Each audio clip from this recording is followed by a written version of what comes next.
Yeah. All right, we will call the meeting to order. First thing on the agenda, review the agenda for additions or adjustments. Yeah. John Abe is not coming tonight. Correct. I know this time you think that I don't read my paper. I believe you did, thank you. 6A is off Correct. until the next meeting. Yeah. All right, anything else? No. All right, public forum. Opportunity for citizens not on the agenda to briefly share comments and concerns. Can I go back to the Back new up. agenda? Yep. 5B, I think we're gonna have to move this out of here and put it under regular business. Under what business? Put it under regular business. Oh, because of AZ's email? Bigger This is discussion. email, my emails. Okay, yeah. Yeah, Got it. All right, do you wanna do Okay, that? yeah. so we'll move that to 6A.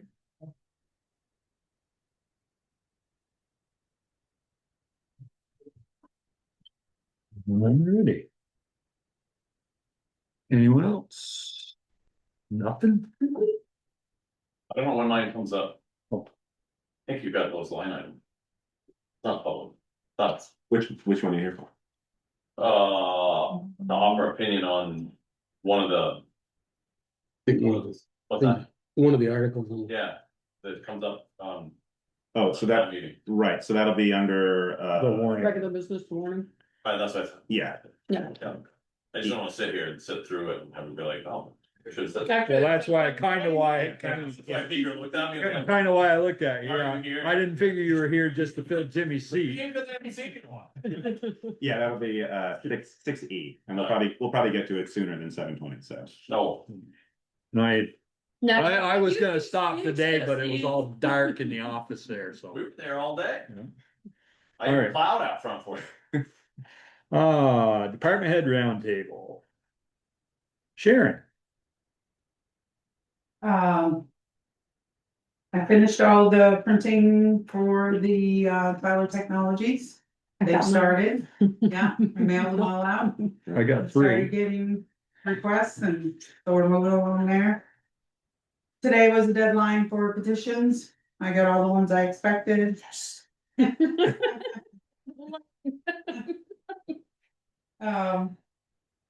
And of course, there's a lot of stuff coming up. Town meeting's only a month away, so. Yes. Yeah, Yeah. Not all? it's good for me. Chris, anything to add? Taxes are done, W-2s and 1099s have gone out. Been working on, the audit is just about done. I should have hard numbers for you next meeting. And I've been digging into the water funds, and that'll be the final clear next meeting as well. Good. Grants, Frida. He's not. Good evening, everybody. Just a quick check-in, some good news that we got an award from the municipal planning grants for updating the town plan.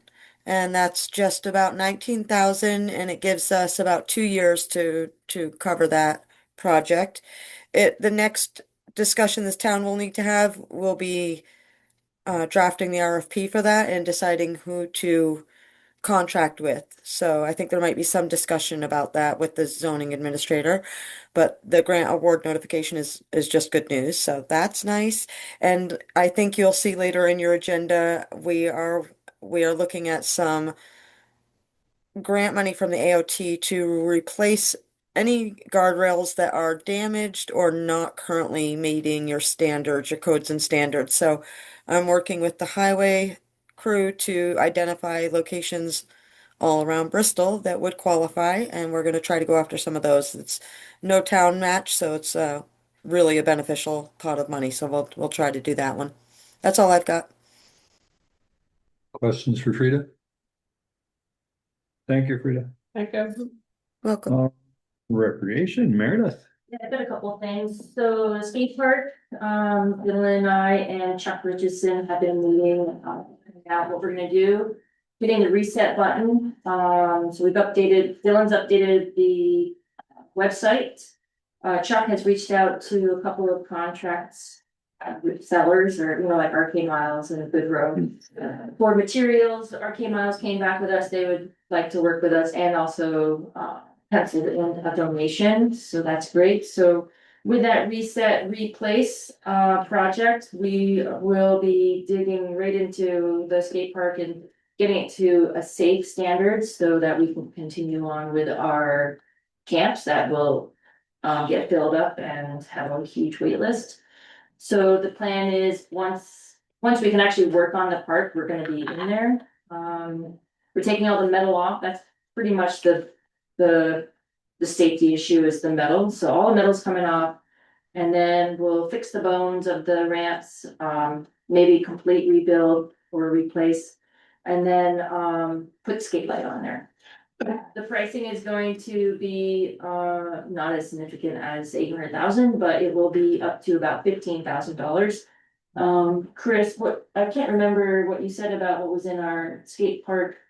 Or actually, Dylan, you might even know. I believe it's 17,000. Yeah, so we'll be cutting it pretty close, And a small bit of change. but it has to be done. So This is for safety and continuity for the next 5 years, so that we can get a nice traverse to our concrete park. Because we definitely want to keep up community involvement and a presence with that. It's important for us as well. And so we'll have an action plan. We're gonna do a committee mid-February is what we were thinking about. So we can actually gather some of the community, actually create an action plan and get things done right away. Oh, skate park. So that's exciting. And then the Holly Hall, just the update on that. What the rec department has been doing is being proactive with the information that we have and have reached out to Pockets for a 40-foot storage container that we're gonna put over at Howden Hall. That should arrive February 23rd. I looked through all the forms that I had. I couldn't see a start date from the MERT, but maybe Ian or somebody could shed some light on that. But we're gonna have the shipping container from February 23rd till September 31st. And then we're looking at moving our office over to the Thomas building, March 1st through September 31st. And that will be a contract, a lease with Aaron Malone, who already owns the building. And that lease is also in addition to the pottery studio that we will rent, because that lease is up. So we're looking at about, so that storage unit is $150 a month. It's $150 for delivery. And then for the rental over at the Thomas building, it's $3,850 for the whole time that we're over there. Anybody? Yeah, I don't know, maybe Ian or somebody knows the start date that was given for the project. Still no starting. Okay. So the last thing we did was review the quote breakdown from Silver Maple for both buildings. And so the next thing is having Silver Maple sign an agreement with the town to proceed, and then we start to work on those kind of questions in terms of when they can start and what that is looking. Because the time is only a month away from, like Sharon said, town meeting, and that's when we pretty much shut down, not taking any more rentals after the town meeting. So I have to go ahead and move this. Chris has given me a code that I can code this to. I don't think it's under it should be under the admin, the general admin to pay for our moving and storage. But if that's in question, then we can still have a chat about that too. That's the updates. Questions? Everybody's good. So where's all this money coming from that we're gonna be outlaying for that, do we know? I mean, I know what Meredith said, that it should come out of the admin account, but where is it coming from? Hmm. Okay, we don't know. Is that, I mean, we're renting the unit to store the stuff in, it's all part of the job to renovate Well, upstairs. that's not gonna be part of their bid. No, not their bid, but it should come out of that. That's Out of that. No, more than likely it's capital building fund. That's what's funding the project for a percentage of it, and so those kind of costs would come out of that. Why couldn't you have led? That's exactly where it's coming out of. There we I go. thought of that. No, I knew.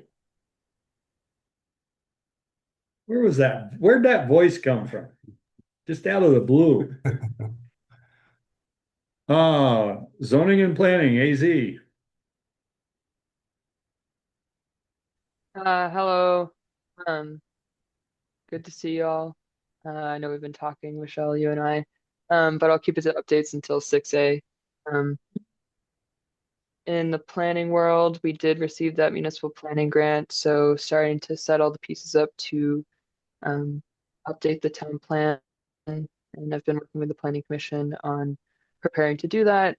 Hoping we're working to get a survey out, hopefully for town meeting day, to kind of get a pulse on what the people are feeling.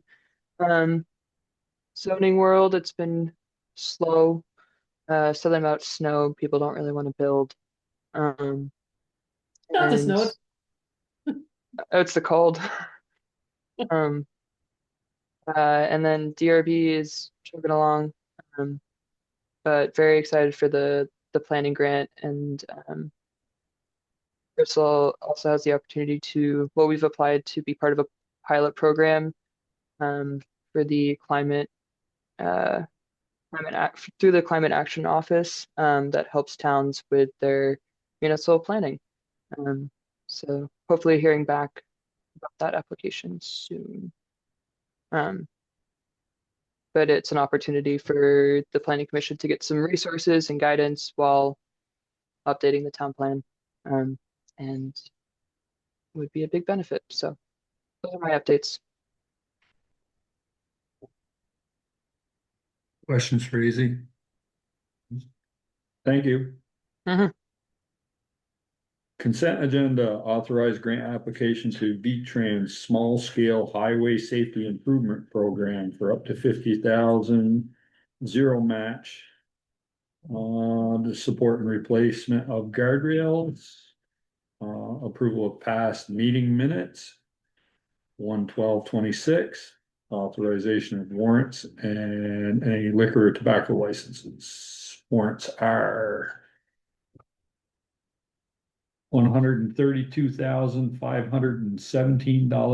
$132,517.30. Any liquor or tobacco licenses? Yes, I have both for Walgreens and Jim Insurance. Okay, Make a motion to accept the consent agenda. Second, with one question. no, we'll go up through, we went over the warrants, meeting minutes. We all set? Mhm. And the grant. Yeah, grant was the small scale highway safety improvement program, HISP. It's max 50K. That's for working with Eric to do the damage to non-compliant guardrails. No town match required. As Freya mentioned. That's it. He said mainly, a lot of Lincoln Road, and he spoke on that Yeah. last meeting or the meeting Yeah, we're before. gonna spend all that. I mean, there's no place where we could add some guardrails to this. You're not with this grant. For this grant. No, this is replaced. Just think of that upper notch road. Yeah. Those roads camp down is to the high bridge. It's It's pretty a- dangerous. It's replace. Yeah. Replace and repair. What was your question? That was on there. Oh, okay. That was, yeah. Go all replace. I don't think there's any guardrails up through there on that side, just trees. When you're forward, Right by the mudslide. there is one, yeah, that mudslide's holding that mudslide in that, but is There's a there? guardrail on the opposite Is side. there? They put it in after somebody went over the bank Yeah, that guy with the four wheeler went down over. and a truck right after. Yeah. Okay, anything else on the consent agenda? Hearing none, all those in favor signify by saying aye. Aye. Opposed, nay. Motion carried. 6A. Authorized survey proposal for Harvey Road from LaRose Surveys. Okay, AZ. All right, so had a learning lesson today. Motion and petition, two different things in this case. So I was under the impression that in September, the select board through their motion started the petition to reclassify. And in reading statute, a survey is part of that process. And I reached out to LaRose just to get a very preliminary cost estimate on what that would even look like. But after discussing with Michelle, well, and I may have jumped the gun a couple 3-2 steps. And first, there's some more research that needs to be done into Harvey Road itself, and go from there. Yeah, I'm not sure we actually own this road. Harvey Road used to come out right on the corner of Carlson. And we had to, when the people bought that house right straight off of the corner to the south, we threw up our right of way and told them that the road would not be coming all the way through again. Yeah, but even where it is now, I don't think we own it. I'm just Yeah, giving you background, I that's was all. gonna ask you if you guys do the background of that piece, because I did the search on the property out back. And the only thing I found, and I haven't gone forward, so I don't know what happened, but Terry Thomas and the Buskas had got an easement that Buskas gave Terry an easement, which was 35 feet wide. And like, I don't know how long, I mean, I have the copies of the deeds, but I don't know that it was ever dedicated to town, given to the town. I don't have any of that. We'd have to really do the research before we can start doing all this. I mean, there's a dedication, there's like all these requirements of, is there intent, is there an acceptance? I mean, we pretty much have acceptance because we've been maintaining it, but I don't know that there's been any intent. I'm not sure that it's ever been laid out. I don't know that we have to lay it out. If there's a dedication, I mean, that's all questions that once we figure out what the ownership of what the next steps are. Ken Weston was on the board when we did that, and he was our surveyor at the time, so he And there may be a was the survey. one that always handled that. There may be a survey, I don't know, and there may be a dedication, and there may be something we just have to. I'm have to find out not, before we can start. I'm not saying he surveyed it, he was the one that was adamant that we had a right of way through there. We gave it up, yes, I found that too. Well, you guys know how I felt in September, that I wanna leave it a class 4 road. I mean, I've been on not a long time on the board, Peter, you've been on a long time. The years I've been here, we've had Broadview Estates come in at least twice and maybe 3 times to take over their road, and what do we always tell them? You bring it up to town standards, we'll take it over. We've had people at Heathrow tell us that, you take over our road, you bring it up to town standards. Why don't we tell the people on Harvey Road, you bring it up to town standards, we'll take it over?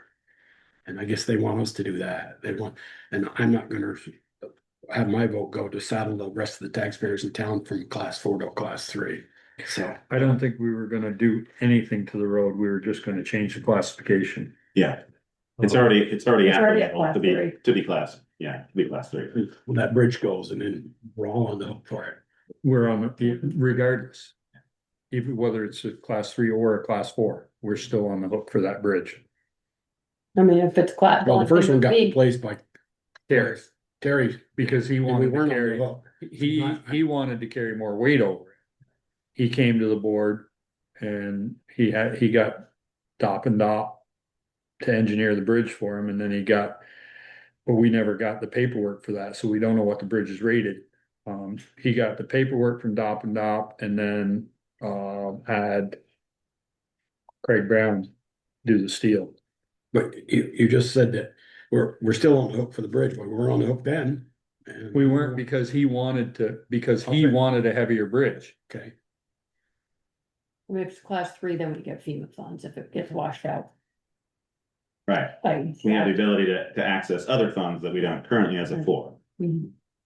And it adds to our highway mileage. Well, it's free. Well, it's better than nothing. Yeah, we'll get $100 a year. by the sand today's storm. So it sounds like we need to table this until we find out more information. Yeah. Is that what you're thinking, AJ? Yes. Yeah, I was under. Daisy, I'm gonna leave you that deed, so you have it. that gives the easement. Yes, please. Yeah, All right. If we're I ever think we happy, can. if we're happy, I'm gonna move on. Nobody's saying we're not happy. Approved fiscal year 27 town budget and police district budget. Let's do police first, since that's a smaller budget.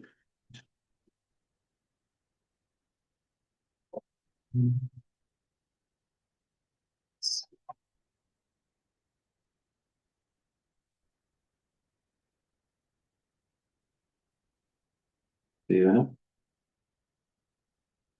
Something like that. Can I ask you two questions on this? You can ask me as many questions as you like. Yeah. Uh, So Attempt to answer them for me. the detailed revenues. We haven't gotten anything. I mean, doesn't Bruce usually get detailed revenues for like July 4th, July 3rd? I mean, why is there, and so if we're not getting anything, why do we have those numbers in there? I did see some in the payrolls pay tonight. There's October, December, non-district. District bills in there. Well, I don't know if they, that's the yeah, thing about non-district was, we aren't hitting the 15 grand. But aren't detailed revenues when he's hired by somebody to do? Does the 4th of July committee hire him or do? Yeah, I don't know. I don't believe he gets anything from the 4th of July. I think the consensus is that that's, well, maybe he does because we felt the whole town should pay for that. correct. Like they get the appropriation and, but I believe he does charge for that, similar to I think Pocock he Rocks. does. Mhm. He gives a bill for that too. Some of those I think are usually, they can be quite delayed though, right? He's not submitting immediately. So we often see those a number of months after. the event Yeah, I haven't happens. checked and see. But contracted services is different than detailed labor. right. Well, I have the same question for, non-district services, we've got 15 grand in there, but last Yeah. year it was only like 5,000, almost 6,000, and this year right now we're at 3 And there's at least $9,000, almost $10,000. for this year, 2025, Yeah, or 2026. So just a, for July 1st through the end of the season. it's mostly delayed billing, probably for one of those things. Okay. Well, I was just like, why are we putting that much in the budget if we're not? Yes. If we're not moving it. Right. Okay.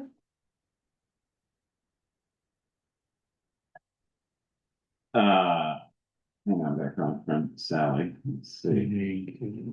Hi Sally, that presentation is moved. They asked it to be moved until our next meeting, which will be February 9th, I believe. So we did skip that one tonight. Just figured it out. Those are approved. Yes, it'll be on February 9th.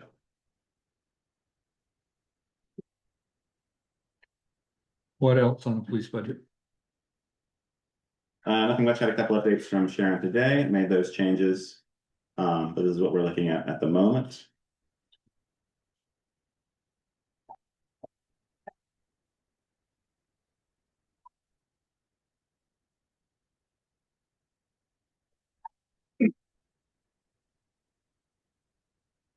We're at a 1.88% increase for this year over last year. And do we still have money in there for a 4th officer?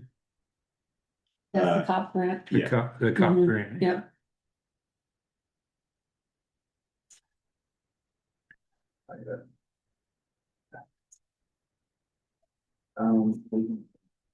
Yeah, pretty tight. Pretty lean. Yeah.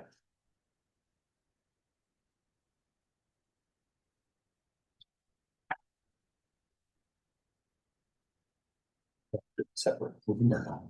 Yeah, one separate, so.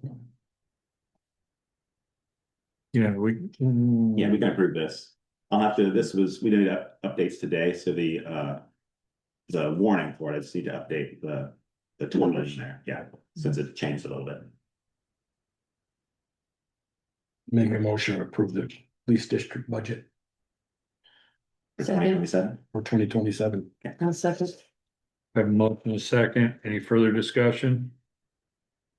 Hearing none, all those in favor of approving the police district budget signify by saying aye. Aye. Aye. Opposed, nay. I keep forgetting you're there, Jessica. Yeah, my camera won't turn on for some reason. I'm messing around with it, trying to fix it. All right, well, don't be afraid to holler if I miss you because I keep forgetting until we vote. I will. All right.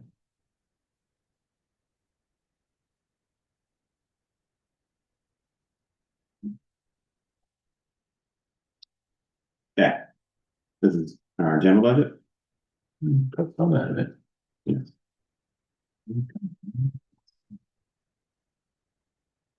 Well, 11,600 to 9,600. Correct. 2 points. 2 votes. Make me feel a little better. Well, and that went down because you took money out of the listers. If I recall correctly, right?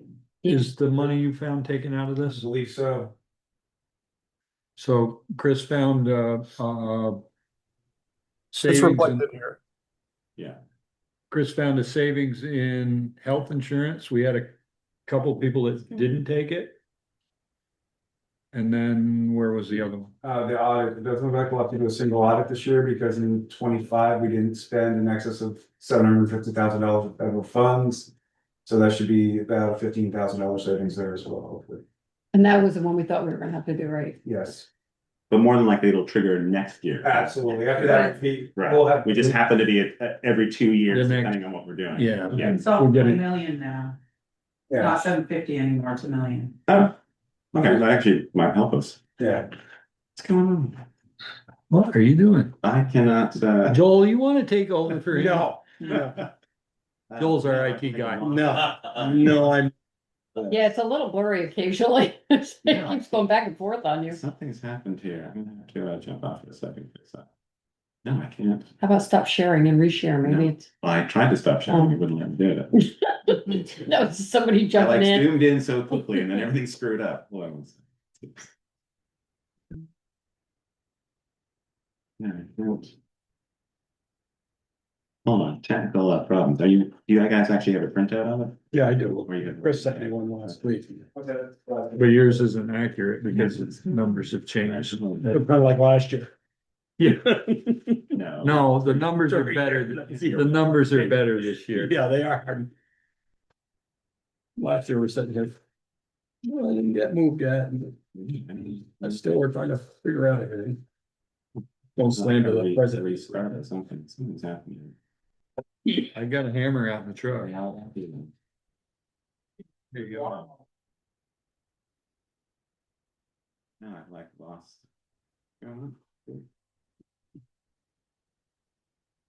Alright, hold on, give me a minute, it's not something. Is there anything else on the budget you? Well, I looked over. Yeah, if people have questions, I can answer. I looked over. I didn't look too much at when rec and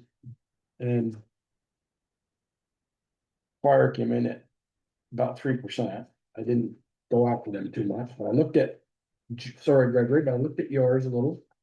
And I asked the question, training, we spent 5,600 last year and we upped it to 10 this year. I asked that question. I wonder if we could trim it down to 8. The training line's already been moved down to 6,500 and is reflected in the budget that was presented here tonight. Right? So it's already been done. Already been done, and then, Yeah. heating fuel, we spent 58 last year.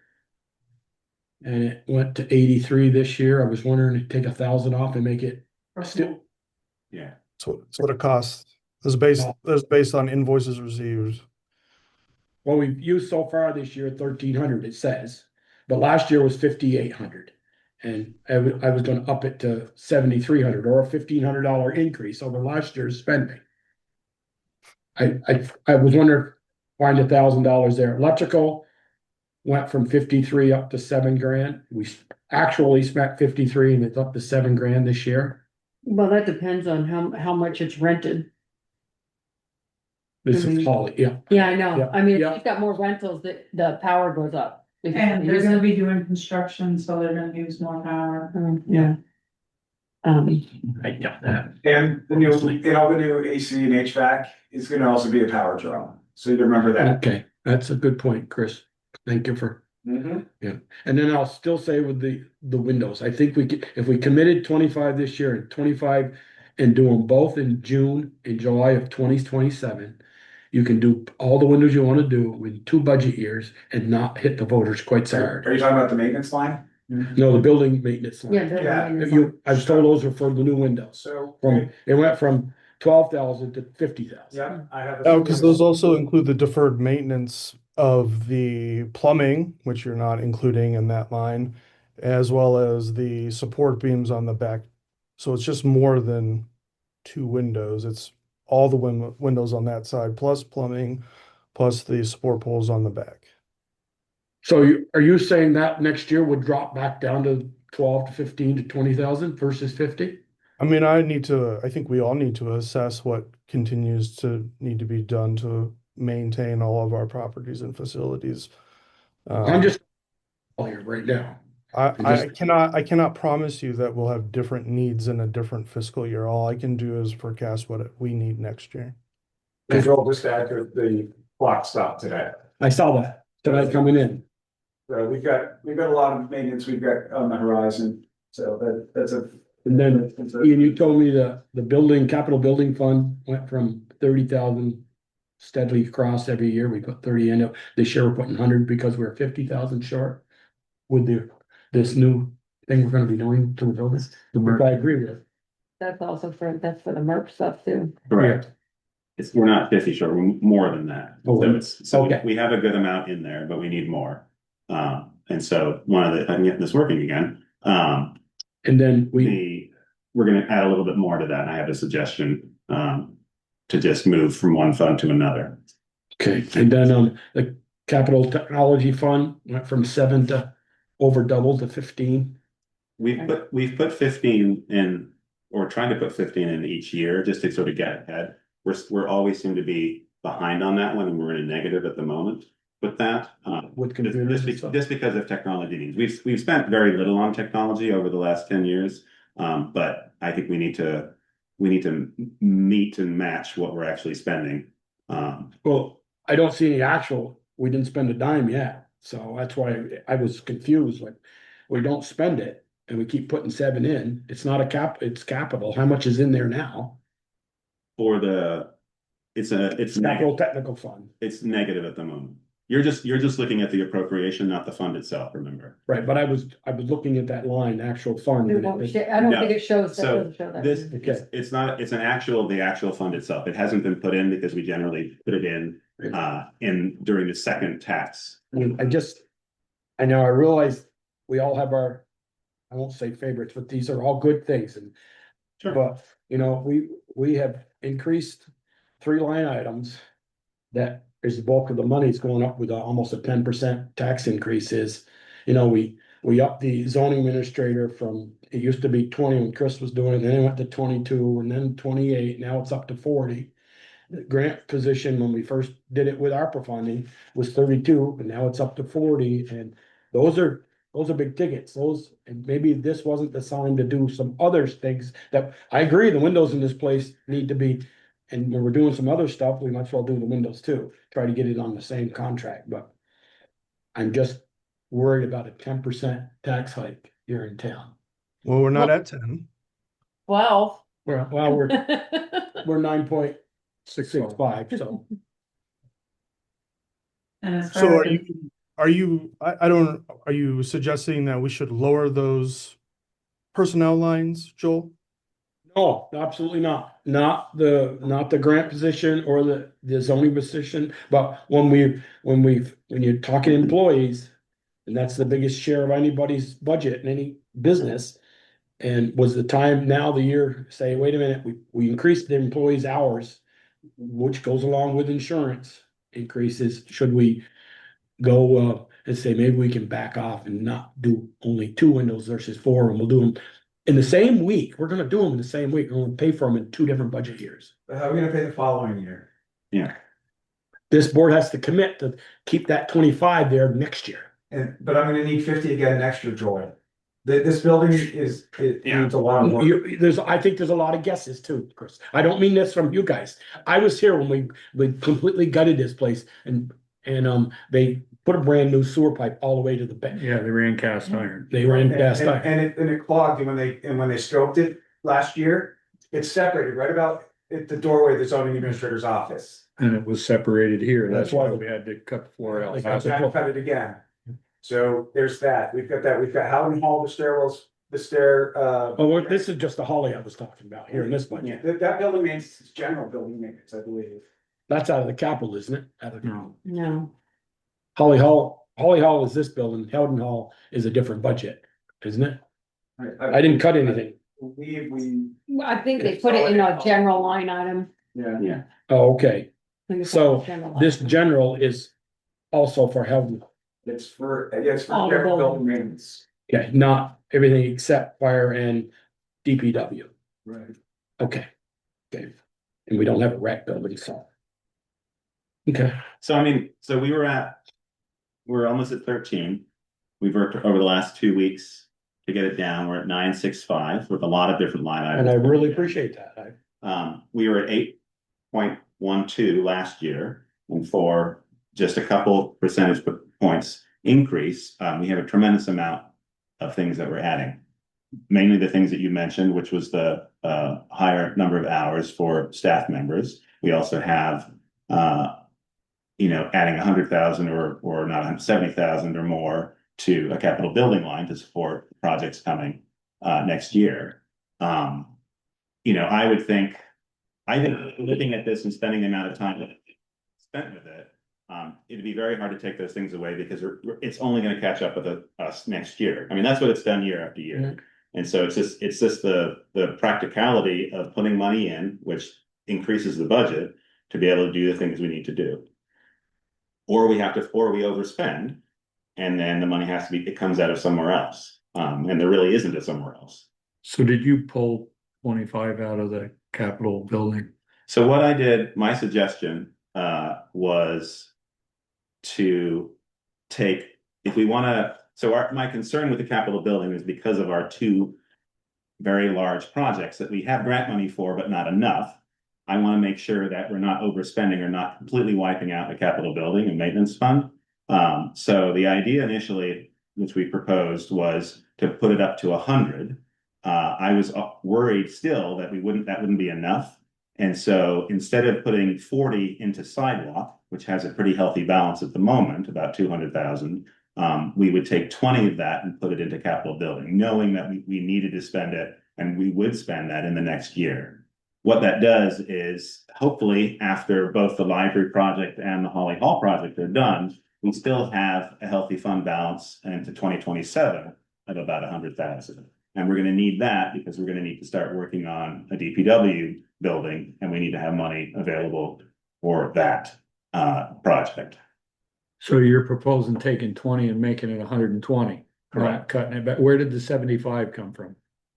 75 is just an increase in our budget. Okay, It's not pulled from It was everything 30 else. and adding 70. Correct, Okay. yeah. We've always done 30, and of course, we're now at a point where we've got these two massive projects that we have grant funding for, but need more. So we put it up to 100, but then I was still worried that it wasn't going to be enough. And so instead of adding another 20 to the budget, which adds to our percentage, my suggestion to the board tonight, and it's just a suggestion, is just taking 20 from sidewalk, which is fairly healthy at the moment, and putting it into building, just as an in case to make sure we have enough funds in there.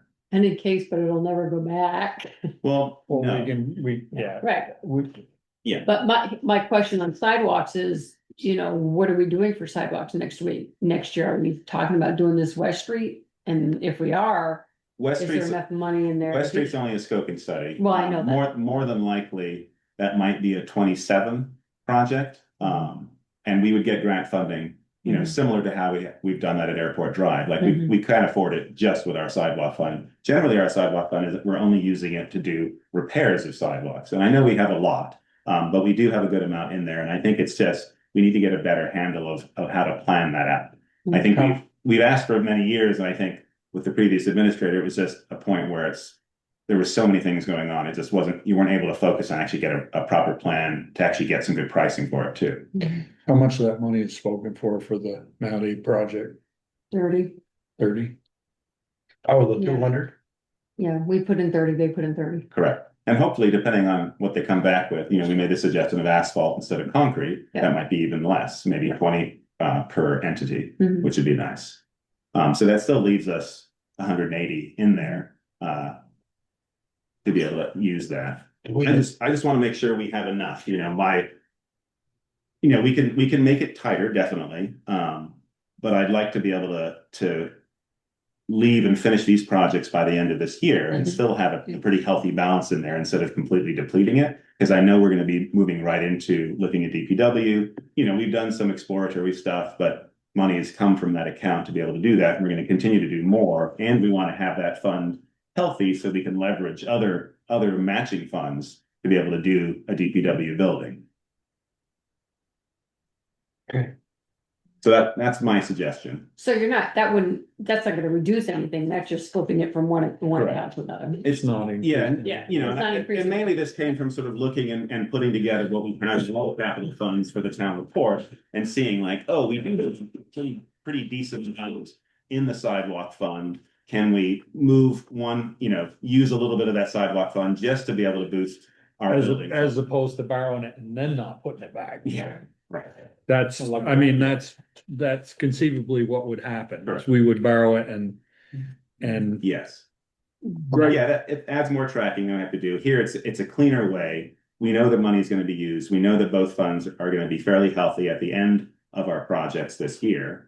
And it's only a one-time thing. Our capital building, we're at 120 now. I do not see that staying at 120 each year. I'm hoping that we can find other sources of funds to be able to do a DPW building. I mean, bonding is obviously part of that, but are there other sources of funding that we can use to be able to get that cost down? So I see that coming down. And similar, the maintenance line, all these lines should be looked at every year. A lot of them we tend to just sort of level fund each year, depending on what's going on. But I think we're going to have a much better idea of what we actually need each year going forward. Greg, do you see us possibly doing some sidewalk repair this year? Repair, yeah, but we don't have any big projects outside of West Side Scoping Street on deck, and it doesn't make sense to continue to put money into that capital reserve fund if we don't actively have a plan when we have additional needs.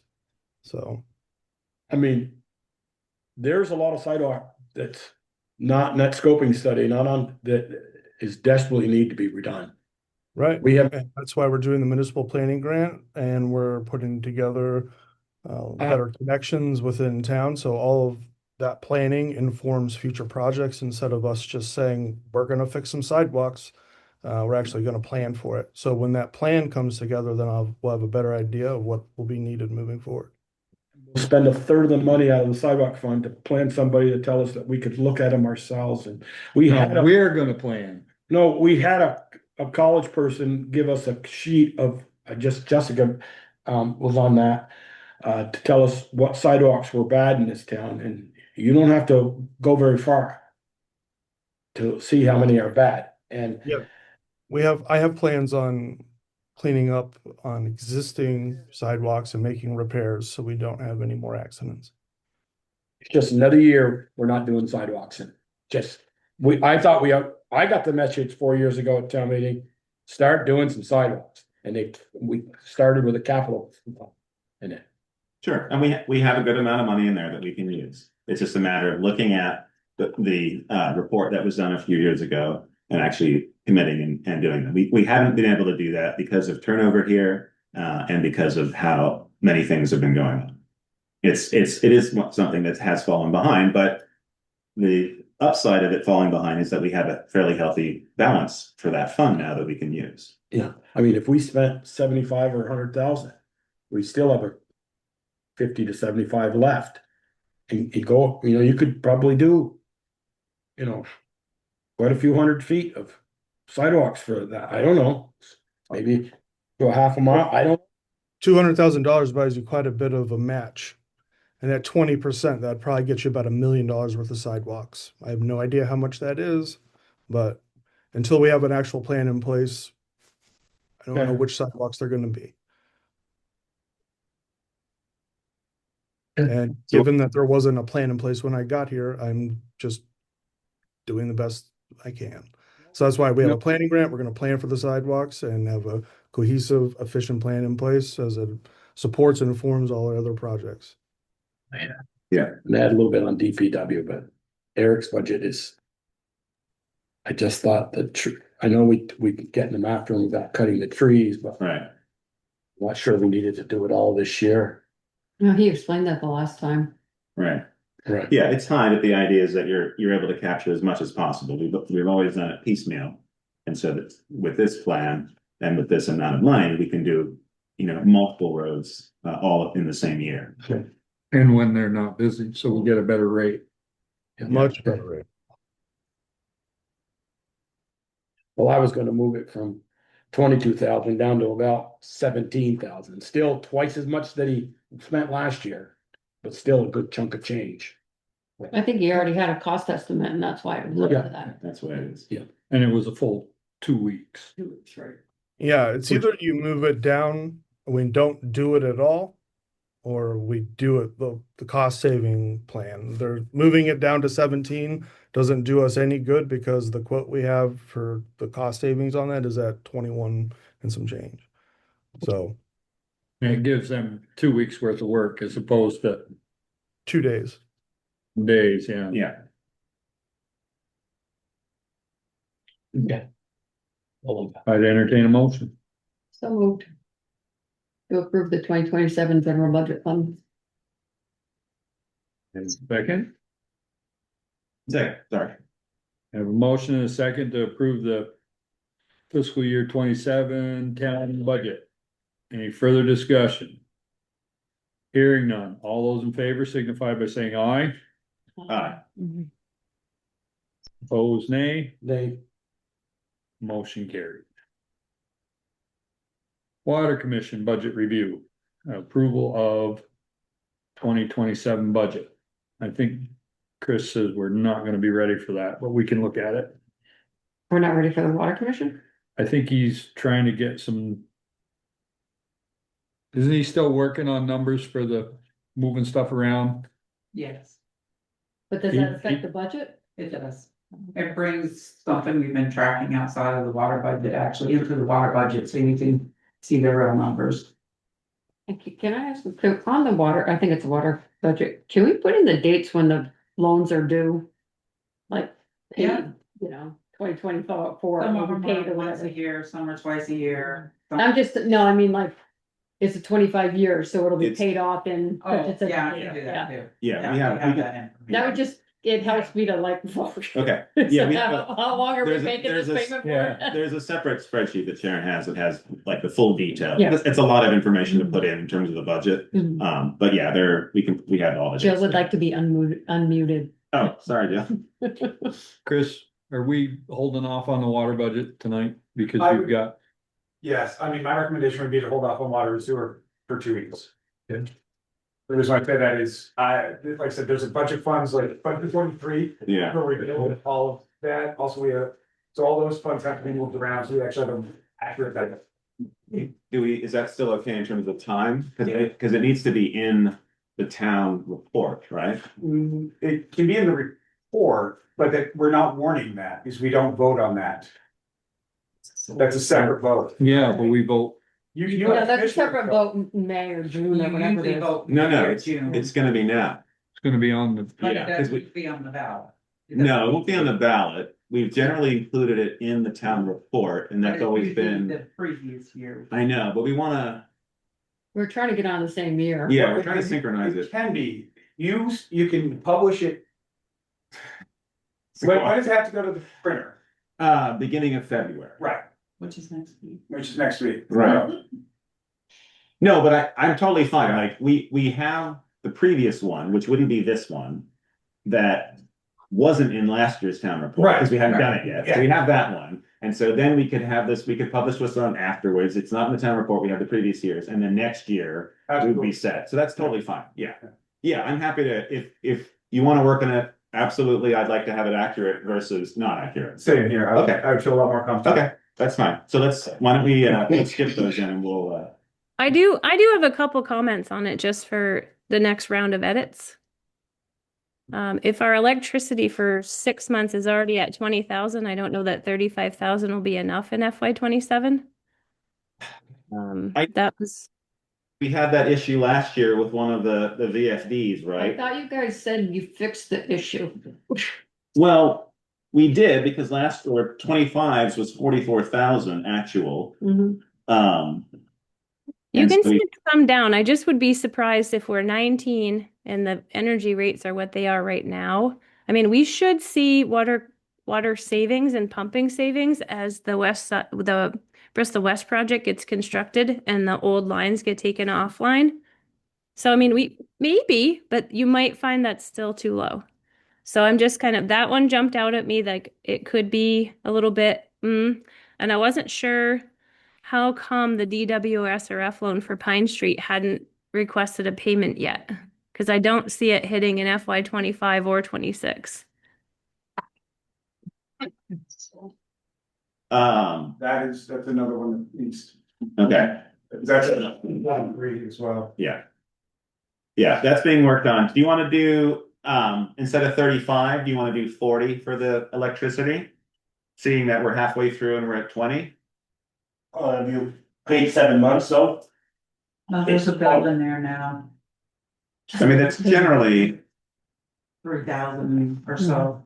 But the June will come. Electricity and solar for the water department. And how long a period was that? Just a month? That's a month. That's a month? So 3,000, that's 30, how much was it? 36.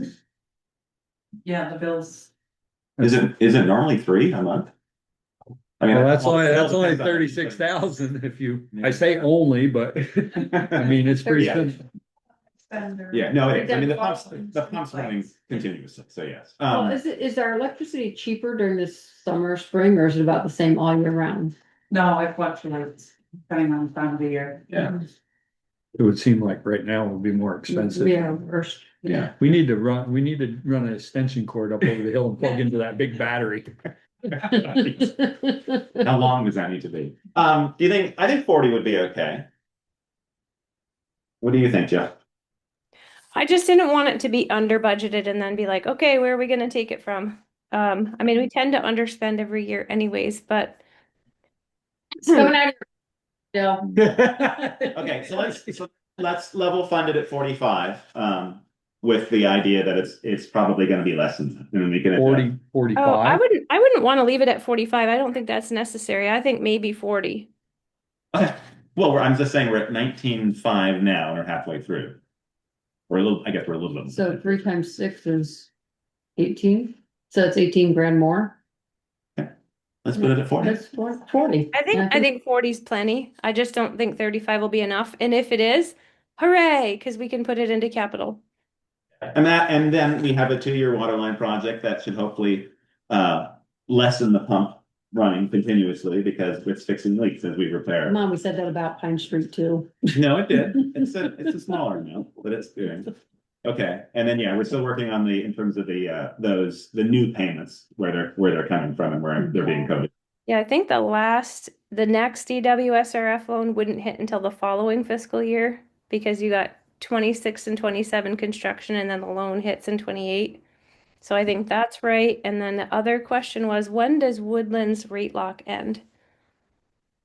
Not for another 3 years, 4 years, 3 years. at least 3 more years. Okay. So like 28-ish or 29-ish? Yeah, somewhere around. Yeah, and they've been notified, right? We just Yeah, I know. been aware of that. Good. Because that was a 10-year. There's any consolation that this pump house bill is $7,200, you're into 6.5 months of it, so you aren't gonna see this last. You're gonna pay it the next You gotta fiscal. look at the new charges. That has a past due on it. Yeah. Oh, yeah. Their check came back. They changed their address. Oh, nice. I was like, oh, no wonder they're not getting the check. Be nice if they let us know.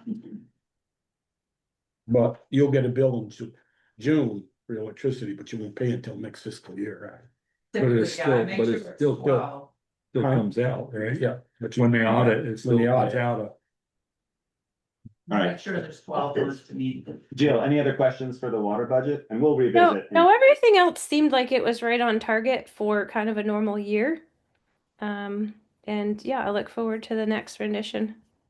Okay, And sewer, you're good with, Yeah, it looks just right. It's the septage fees keep going up because that's just what happens. All the facilities keep saying, yep, it's not 12 cents a gallon now, it's 13. It's not 13 cents a gallon, it's 14. So, because those are the receiving facilities. The trucking rate seems to have stayed a bit steady for the last couple of years, but I imagine that could go up a tiny bit too. So that's the one line, the maintenance and septic tank, we went up a little bit.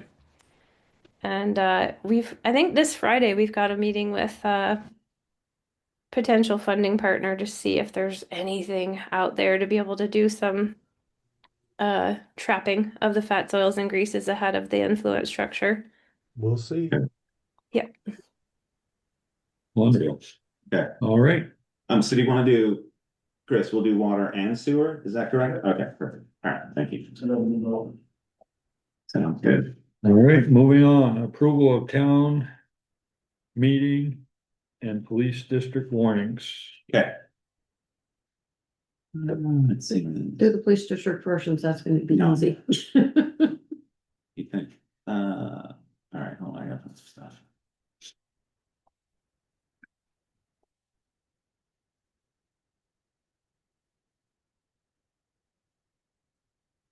Three bottles of water in the refrigerator down the garage. This one rolled right solid the other two didn't. Side by side. Is that one near the back? The other two are contaminated with alcohol. Those are his work ones. No.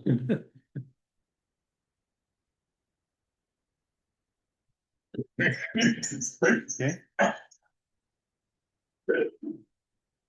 Let's call it that. Have you put down? or- Yeah. Jeez. You know, Joel's gonna die, if he's gonna kill us all. Heading this way. Yeah, please do. I'd swag back up.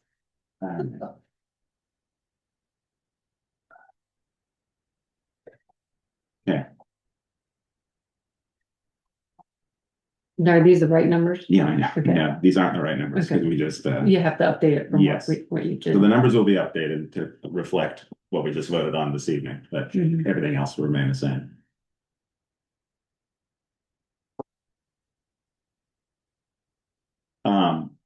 With the article, the language, I've changed one thing, which was we had the raised by taxes number in twice, and there's no need for that.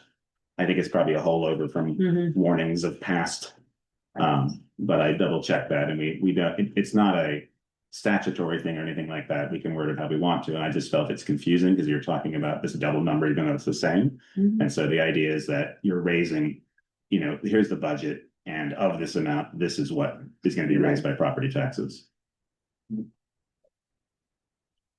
And I got a little bit of information here, just the prepare to vote informational meetings. It was a little kind of wordy before in the previous warning, so each iteration that we do, the idea is that you're trying to improve it so the average person can understand what this is, and be able to know what to do.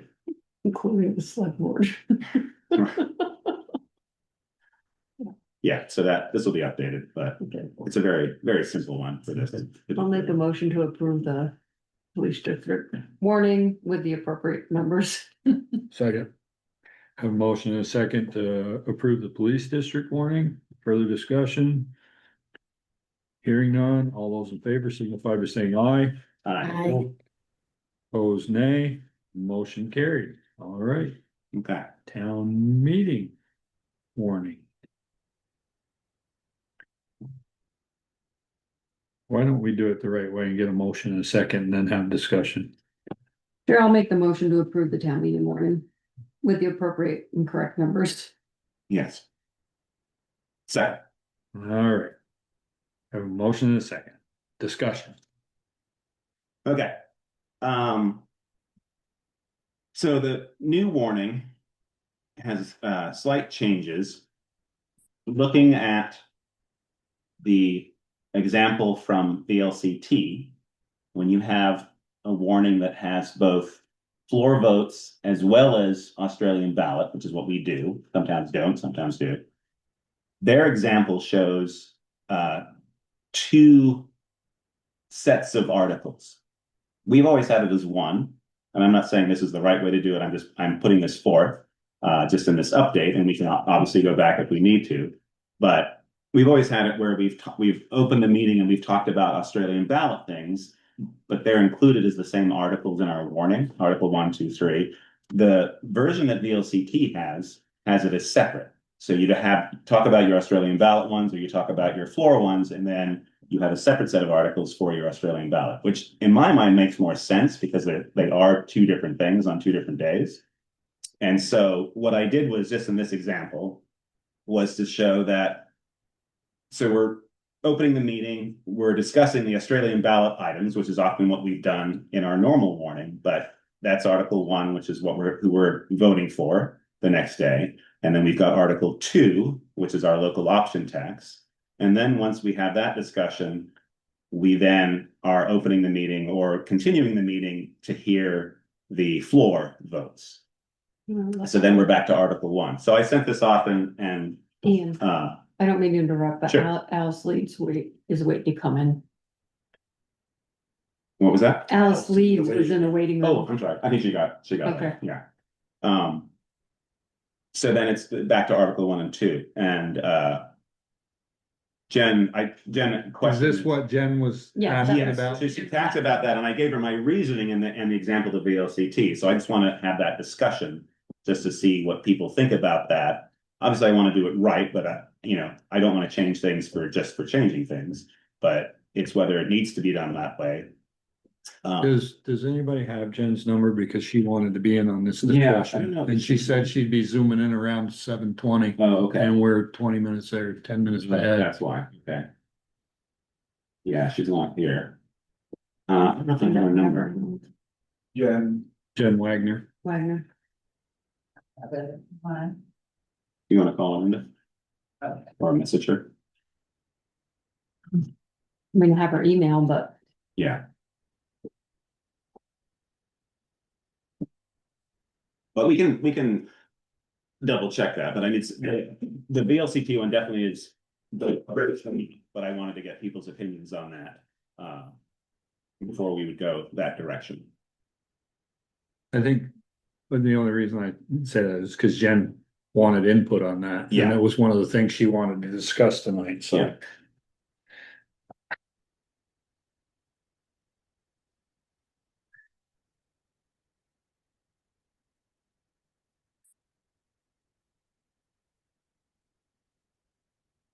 Catch her right in the middle of supper. Yeah. Hey Linda, it's Jen. Hi, yeah, do you want to talk to the select board? They want to talk to you. or have her. Jen, we're ahead of schedule. Yeah, we're ahead of schedule. Do you want to just jump on?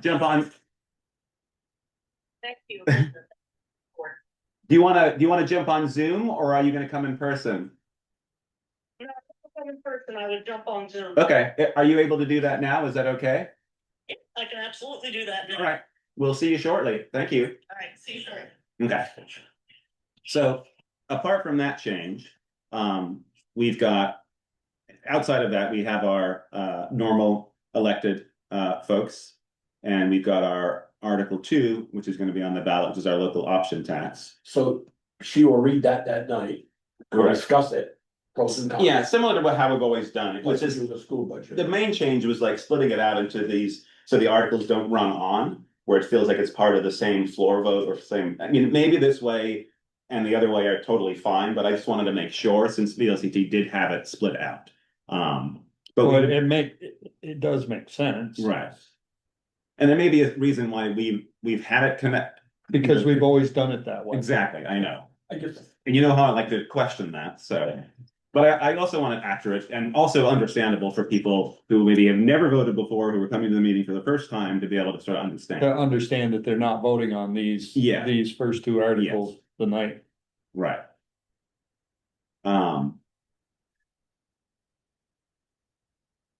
So while we wait, let's talk about Sharon. Well, we could talk about the percentages because. Yes. The way the Yeah. percentages are there, they're pretty much cast. Right.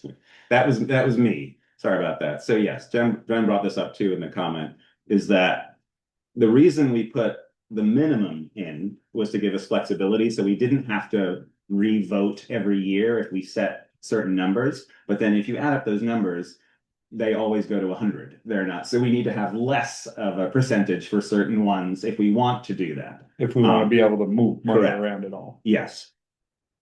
So I don't know if people what people's thoughts are. And the reason is like if we set, 55, 25, 20, the voters are voting on that. If we get to a point where we're a couple of years into lot and we want to put more into one or less into another, we have to go back to the voters to have that change. So that was the idea of the minimum.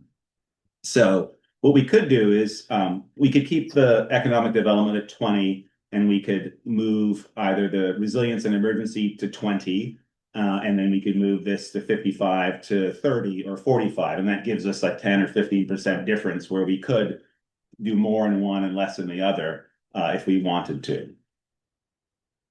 But I recommend just doing 20% across the board, and that gives you the ultimate flexibility. Sure. You have to put a percentage in? From what we've heard from voters, I think They want to know where Somebody did. they want to know where the money's going. yeah. Well, if you put where it's going, but. Right, but if we don't know what we're gonna get for money, so we Yeah. don't know how much is gonna go. And one of the things that people wanted was to make sure that we spent money on economic development. Yeah. The concern was that with no percentages attached, it's the town's discretion what the money is being spent on. And so the public felt that they weren't able to sort of help make those decisions, I guess. So let's, we all read the paper where Middlebury has that lovely that tax, this tax, and I Yeah. support this. You mean the And- downtown business tax? Yeah. Well, this The is local Well, they LLT. do lot tax and they have a downtown business Correct. tax. Right, they do. And sometimes they take some of it to lower their tax rate. correct. And what if we had a tax rate of 25% some year and we had $500,000 in our LOT? We'd say, well, we can leave it all for economic and infrastructure, or we can take 100,000 and lower the tax rate. This says we can't. Correct. That's right. And I think that, Well, we could, that would be a case where we would be able to ask the voters at town meeting to Correct. take it that year. yes. This was sort of just, this came out of research into what other towns have done, and some towns have done that. When they actually put it forth in there for the first time, it was part of lowering the tax rate. We chose not to do that because I think we felt collectively that having these three areas in here was more in tune to what we wanted to do moving forward in terms of the projects that the town has, also preparation, because we know it's getting more difficult to get support if there's natural disasters. And I think a big part of doing the local option is having economic development and bringing more and more people here to help offset those costs. Well, I But like this- the emergency preparation because sometimes it comes with you gotta put some money in. Yes, exactly. Then we And we don't really have that. Right. So this is what we decided on, but again, we're trying this out. It's a new thing for the town. We know other towns have had it. We know it's been very successful, but we can have this go for a year and we can look at the numbers and see what it brings us. And then I think it's more than likely, maybe some changes are made because we realize that we want to change something or the voters want to change something. And then you have that ability, as Peter said, at town meeting to be able to do that. So the capital infrastructure, could that go? Could Buildings go up or down. roads? Yeah. Or split it? It's all gonna go in one or the other, or? It would be- Is that a third? There's no set things. These are broad categories to be able to allow us to do as much as possible. If you lock us in with very specific language, then we're locked in. And I think because this is new, because we don't know how much it will bring in, we really want it to be as open as possible to what we could use it for. The estimated is 250, but perhaps it doesn't get to 250 for whatever reason in the next year, over the next year, but we do get it quarterly if this gets voted in. And so we start to see very quickly what the return is going to be, and we can start to use that funding. I think the idea of 20 for each I think is sound. That allows us flexibility, a good percentage either way to be able to say, oh, we really want to work on a particular area. And I think, but obviously be very clear with the voters and the taxpayers of what we're going to be working on. But that allows us as much flexibility as possible. You may, maybe there are voters out there that are really focused on capital infrastructure improvement and really want to see a minimum of something, but I hope that they would still vote for this and support it, knowing that, along with working on and updating the new town plan, we have some clear vision of where the town needs to be in 5 years or 10 years.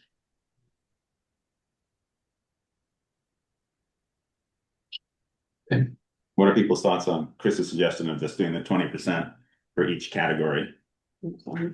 I would like to say that the whole idea was capital infrastructure was the main reason we wanted to do this. I would like to keep that number a little higher. Put it at 60. No, I don't. 20. Well, no, we gotta be under 100. Yeah, Joel, yeah, is be under. what So we're, you're thinking like 40%, 2020, yeah, Okay. and and that that gives gives us us a 20% flux, so to speak.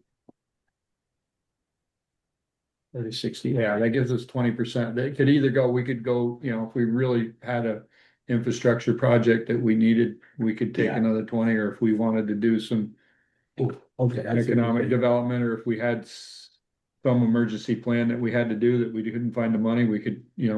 put an extra 20 there that year. I see what you're saying. Yeah, we sort of have a year to see what this brings in, and then we can adjust if we feel that, oh, we were kind of locked into these, even at these numbers, we can adjust for next year.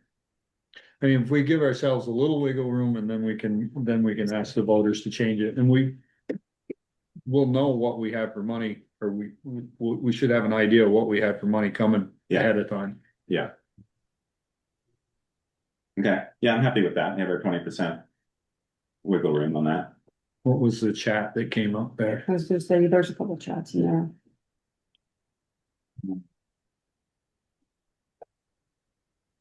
Now I said, is voting at the town meeting in person only? Are newly registered young people able to vote in town meeting? Yes, if they come to town meeting.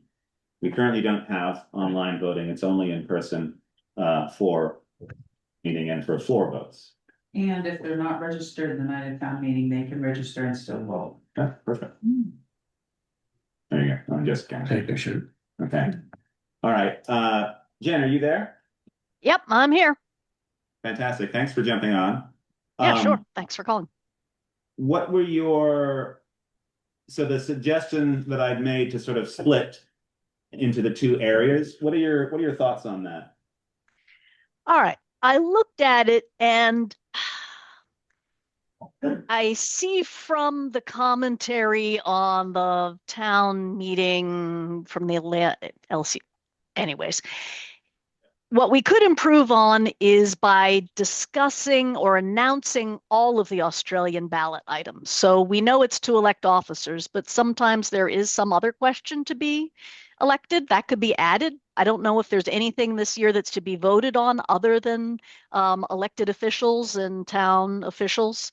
Otherwise, as far as the Articles 1 and 2, as a lawyer, I always tell people it's just a form. If it doesn't make sense, don't do it. It makes zero sense to have 2 Article 1s or 2 Article 2s. Don't do it. So can we, looking at you, Sharon, do they need to be labeled as articles, or can it just be a discussion to elect the following town officers, and then should the voters approve if we don't want to mix the articles? I believe that most of the models from VLCT show articles. Yeah. Because we put article there, it's called articles on the actual ballot. Yeah. It makes sense to keep track of it from a note-taking perspective so that a good record can be kept if we number everything that we're discussing. Article 1, Article 2. But if you look, Jen, the dates are different. Yeah. For the first 2 articles, the dates are March 3rd. For the second 2 articles, or for the next batch of articles, they're March 2nd. So they're 2 separate days, and I think that's why they split them that way. I frankly don't care. It will create a lot of confusion in the record, and I think with voters to have an Article 1 under March 3rd and an Article 1 under March 2nd. Just call it Article 1 and Article 2. We can add Article 1 on Tuesday, March 3rd to elect the following voters by Australian ballot. And in Article 2, on Tuesday, March 3rd by Australian ballot to approve a local option tax. Just put it within the language of the article itself. Okay. All right, that's fine. I can do that. So Article 2, where it says right there, should the voters approve, it could say Article 2 for discussion only, should the voters approve. Yeah, something like that too. Yeah, but we'll That's keep fine. it as it's not duplicating articles. Okay, I will make that change. That's fine. Right. I'll make it very clear we're not voting on the local option tax on the floor at town meeting. Yeah, we want as many people open to that as possible. Okay, perfect. All right, so then this will be 1 and 2, and then we'll be into 3. So for this article, we had been talking about installments. We previously talked about 4 installment dates. The last time we spoke, we were looking at 3. I don't know, Sharon, if you have any updates on that. I know you. I thought we said November, March, and May, not August, because we don't get the state numbers. Right, so it's No, but I talked to the towns that do August. Virginia does August, Brandon does August, and what she does is she just checks weekly. Cause we'll have the June tranche, which is usually the biggest one, and any stragglers will come in the remaining 4 months, and then Brandon checks every week, and if there's one in there, that she does the revised tax bill. So it's not unyieldy to do it that way, so, but we're basing the numbers on the initial grand list that's lodged in June and not on the final one, which will So your tax we'll bill, get too late. So the tax rate will be on whatever the listers file in June. will we have a tax rate set by August? We have to, But it'll be based on the value of the grand list that they lodge in June, not the final one after, if there's any grievances or whatever. So once it changes, you'll have to Do it for redo tax bills. For only those people that affects. You can't change it. So. So What do you mean it you can't will- change it? You can't change the tax rate once you've issued the tax bills. right, but you'd have to change the tax bills if their assessment changed. If they got a state payment or anything, and that's not a huge deal. Oh, We can okay. Download it from the state, Gotcha. but we can't change any of the rates. would moving it to September 1st help you? Move that August 15th to, September 1st, December 1st, and March 1st, pay it. Don't want it on first, cause then you're running into elections. That's why we moved it in November to the Or 15th. then keep that one March 15th. Yeah. Want Just to the keep them all the 15th. Okay. I would keep We the can date do- the same. Yeah. I mean. We can see how it goes. Yeah, I was gonna say, if it doesn't work out this year, you can. We can always ask. change change it it back next next year. If it gets approved. Mhm. Do you have any other concerns in terms of the 3? I mean, the reason, we've been talking about it is to sort of balance out in terms of the influx of money coming into the town. Having it be 2, it's difficult depending on when things are going out, large sums of money and all. But yeah, I guess like you said, we could try it for this year and see what that fluctuation is, and if we realize, it's still difficult Right. adjusting the months. How do those dates correspond with our payments to the school? It would I believe it would adjust. Now we have to make it within 15 days. So it'd be 15 days. Of all 3, They would recalculate. is but my they would get understanding. 3 payments instead of 2, Yeah. so we wouldn't.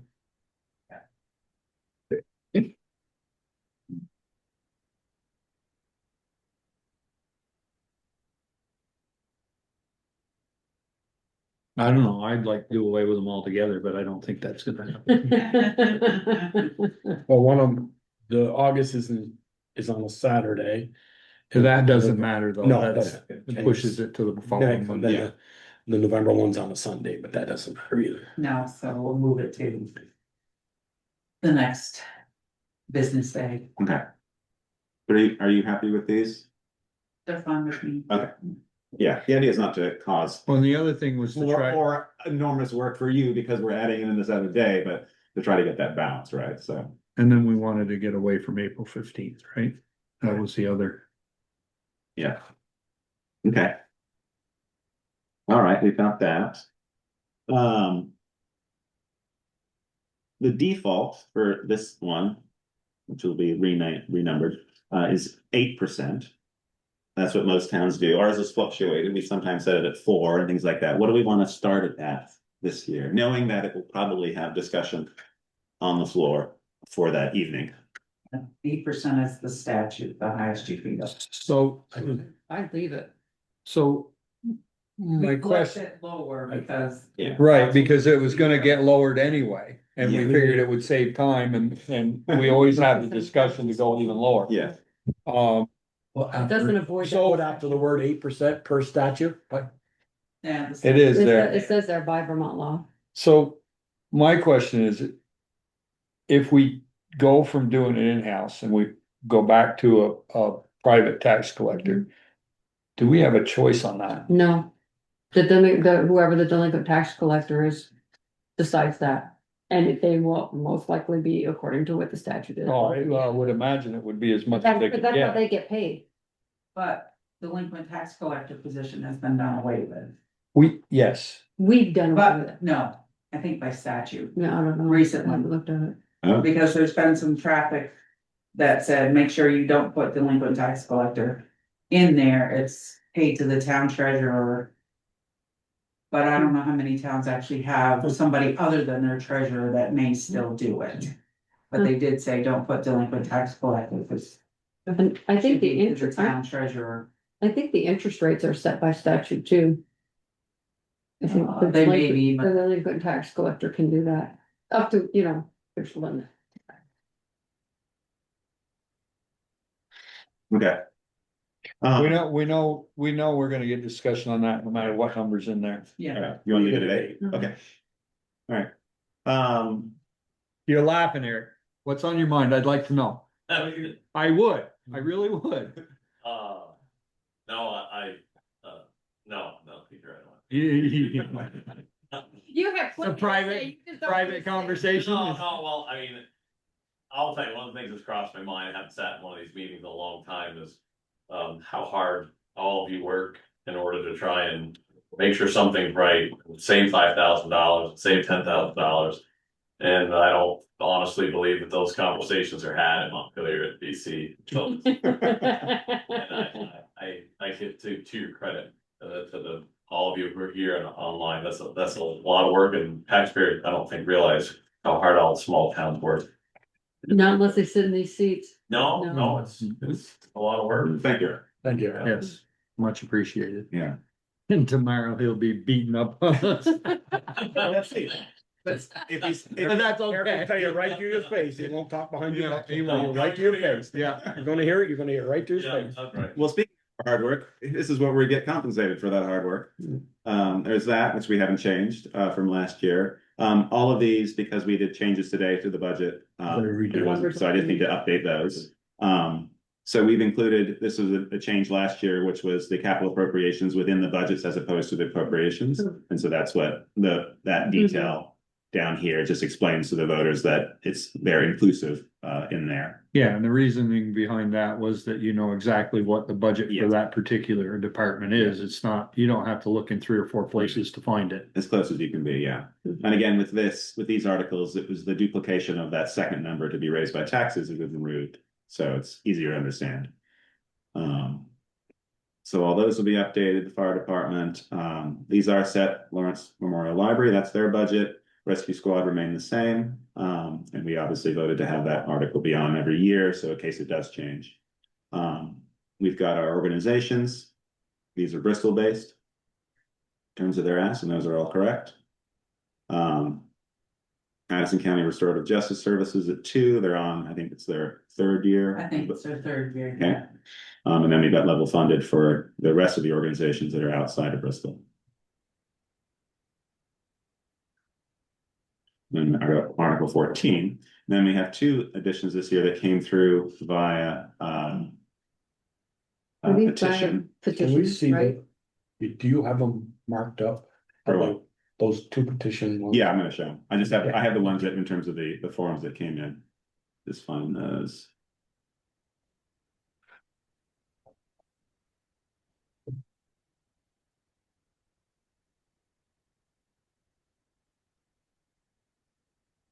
Okay.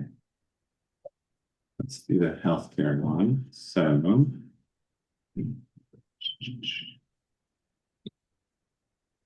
Okay. So this is the healthcare one that we got. And we'd have to decide two decisions, I guess, whether to put it on the warning and then where do we want to have it? Is it part of the floor vote or is it part of a Australian ballot vote? And I think, is there one either way, Sharon, that you know of? If it's a petition for an article, does it automatically default to Australian or is it the town's I believe choice? the other non-binding one we had a couple years ago is just at the end. And it could Okay. be So it'd talked be, about on the floor. okay, But we can double check that. But okay, I don't think it has to go on Australian. okay. Unless we want it, I mean, it would be, it's town's discretion. Okay, But it's not something usually non-binding or something that the voters don't have authority to. oh, okay, okay. So yeah, but is this a non-binding vote? Is that what this one is? Well, it's not town business. Right.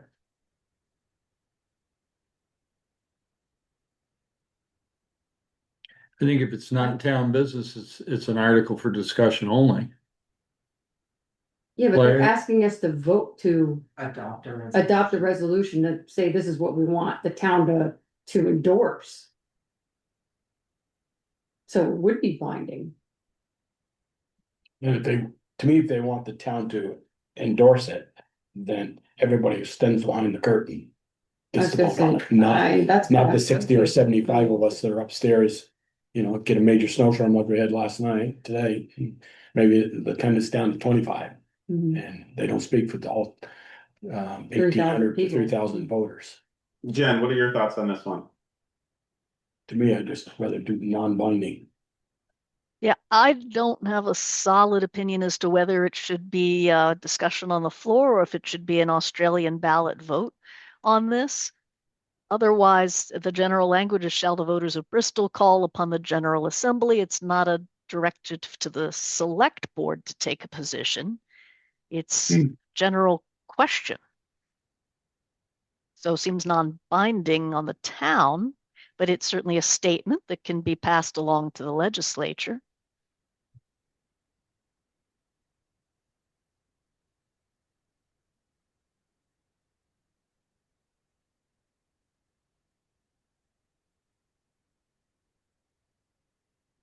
You taking questions from the public? Yes. Okay. Hang on one sec, Mark. Okay, you should be able to unmute Mark. I just want to say, I mean, that's exactly right. This is really not any kind of binding resolution. It's just asking the General Assembly to discuss and enact this H.433 that has not been has just been on the wall for several years and there's clearly a lot of people out there interested in. That's what we've found. So it's very distant from actually any kind of compulsion here. It's just an ask to the assembly and then the assembly just to discuss it. And it really is just a bill just to research the funding. And then once they research the funding, then they come back. So it's a very small step in a long process. Anyways, that's it for me. Thanks, Mark. So it's a non-binding resolution. Yeah. Which we have done before. Yep. But those are on the floor. We've done that, we've done them on the floor. Yeah. At the very end of the meeting. Yeah. Would we? Yeah, I think the last line knows you can have on this list, those non-binding articles for discussion. Oh, yeah. We've had it on there before. Is there a benefit to have it as Australian or floor?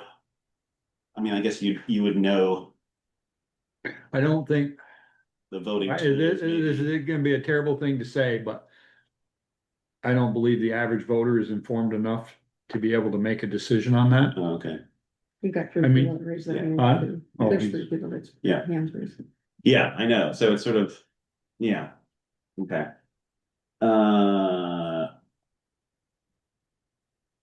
Alice, you got a question? Yeah, I was just gonna make a statement that, I think the value of discussing this on the floor is that if people had questions, maybe they could be addressed. I don't know if that's allowed, but, there are a bunch of us that have done, that have learned about this resolution. There's that, have learned about this, bill that's sitting on the wall there. It's not being discussed in the legislature, and we just want them to discuss it. And people, if people have questions, they could be addressed. I think if it's Australian ballot, people would have really, a lot of people wouldn't have a sense of what they're voting for.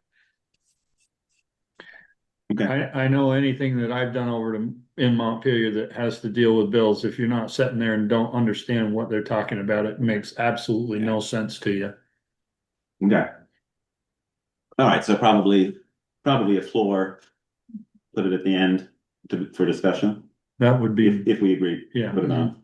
And Check, I thought they said there were 3 hands up. no, pop up here. I think it was Mark's and then it was Alice's. Maybe someone else had been.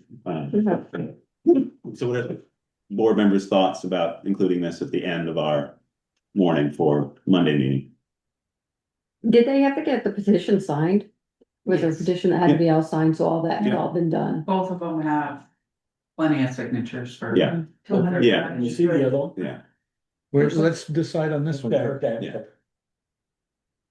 Yeah, I mean, we know it's non-binding. I think open to discussion is probably a better way to do it. More people ask questions. well, I think you can though- be informed. Yes, you'd be informed. I mean, there's fewer voters that would be voting on it there in person, obviously, because of the size of the room, but You can urge your, people in the room, now that they've understood it, maybe they'll write a letter to their. Yeah. exactly. The representatives, senators, and say, I support this or I don't support it. Okay. I'm gonna ask Jessica, we kind of forget she's. Yeah. Oh, yeah. Jessica, what are your thoughts? I agreed with what you were discussing, so that's why I didn't jump in. I think we should put it on, and hopefully some of the people who've spoken up tonight will also be at town meeting and can answer some questions.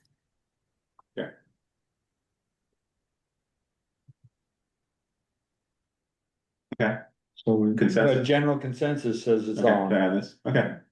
All right, excellent. Thank you. And then the second one, call it up here.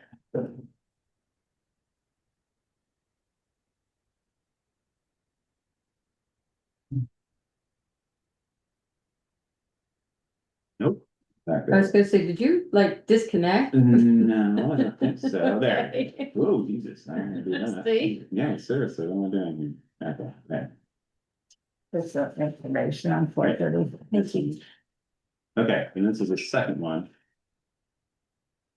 Yeah, Information on that, okay. page 42. That's 32. All right, this is our second one that's come before us.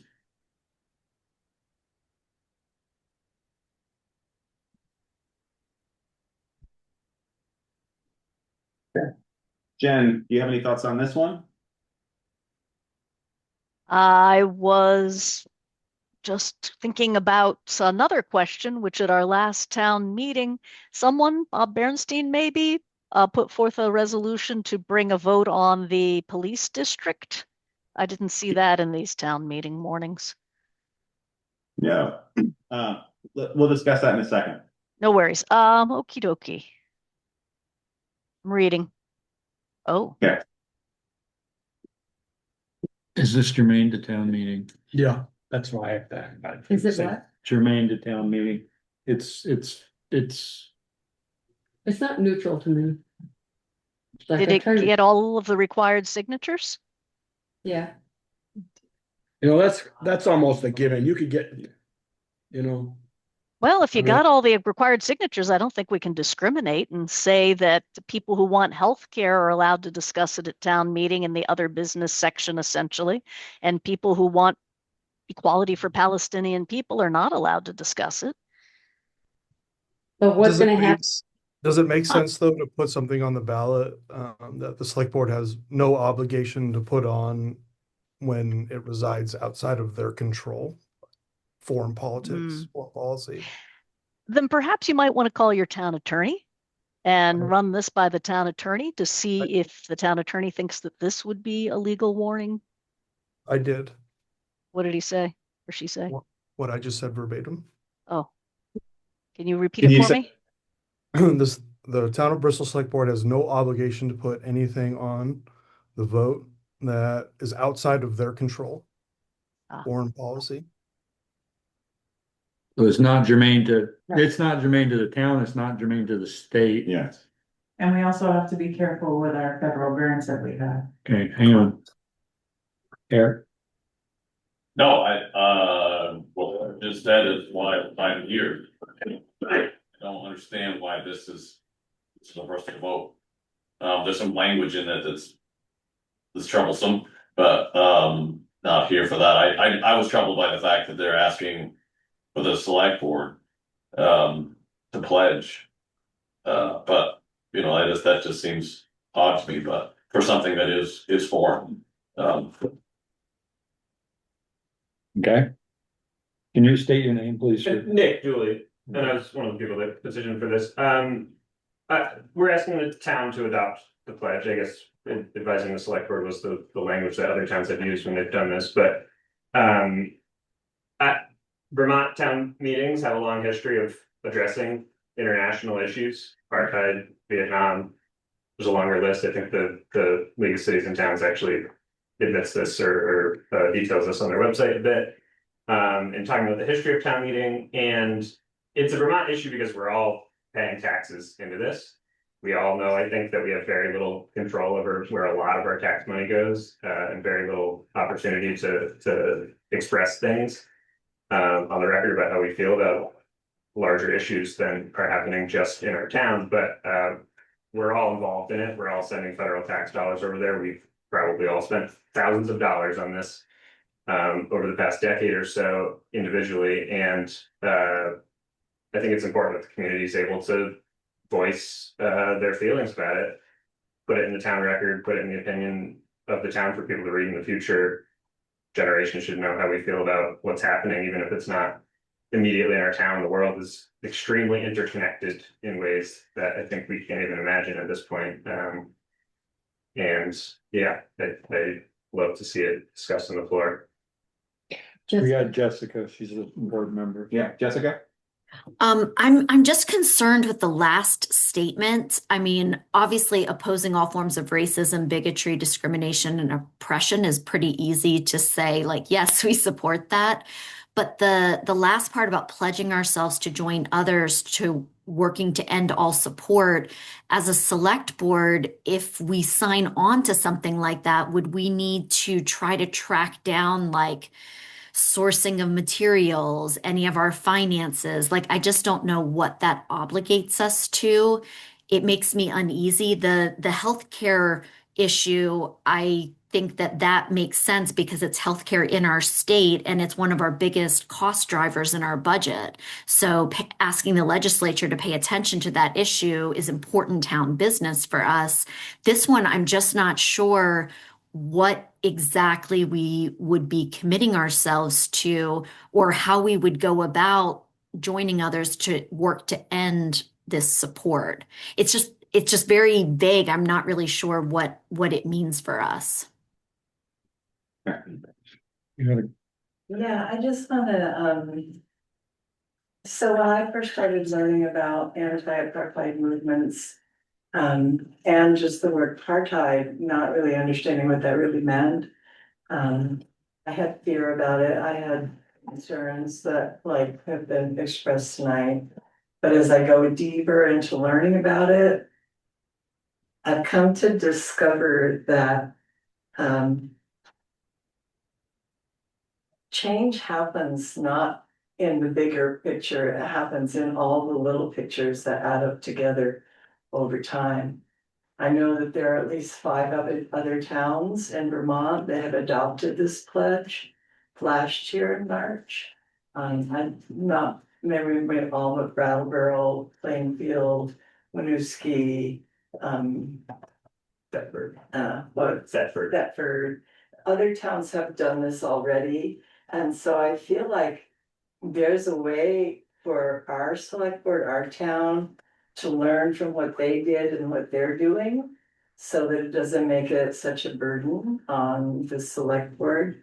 I also feel that my vision for my town, Bristol, I'm a native here, you all know that, is that we could become a model community making resolutions such as these, so that we could trickle that out into the rest of the world to make some kind of positive change for everyone. I think it's important to remember this is not anti-Jewish and it's not anti-Israeli people. It's anti-genocide and it's anti-racism and torture. Apartheid is basically means that a certain group of people have decided that they are better in every way than another group of people. So they go in and kill them and take their land and displace them. And to me, it's kind of a no-brainer that we don't want to do that, right?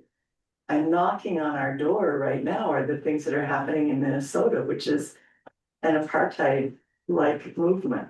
And if that comes here, if we'd adopted this pledge and said, we oppose all forms of, then that guides our action as to what we do and how we handle those situations when they come to our own doorstep. So for us in this moment, I feel this is a very important first step. I don't think it's going to be as hard as the select board or the public might think it's going to be, because we do have other towns we can reach out to and talk to. And I also think it's important that, you think, well, this is happening in Bristol. You're welcome. It's the most recent one.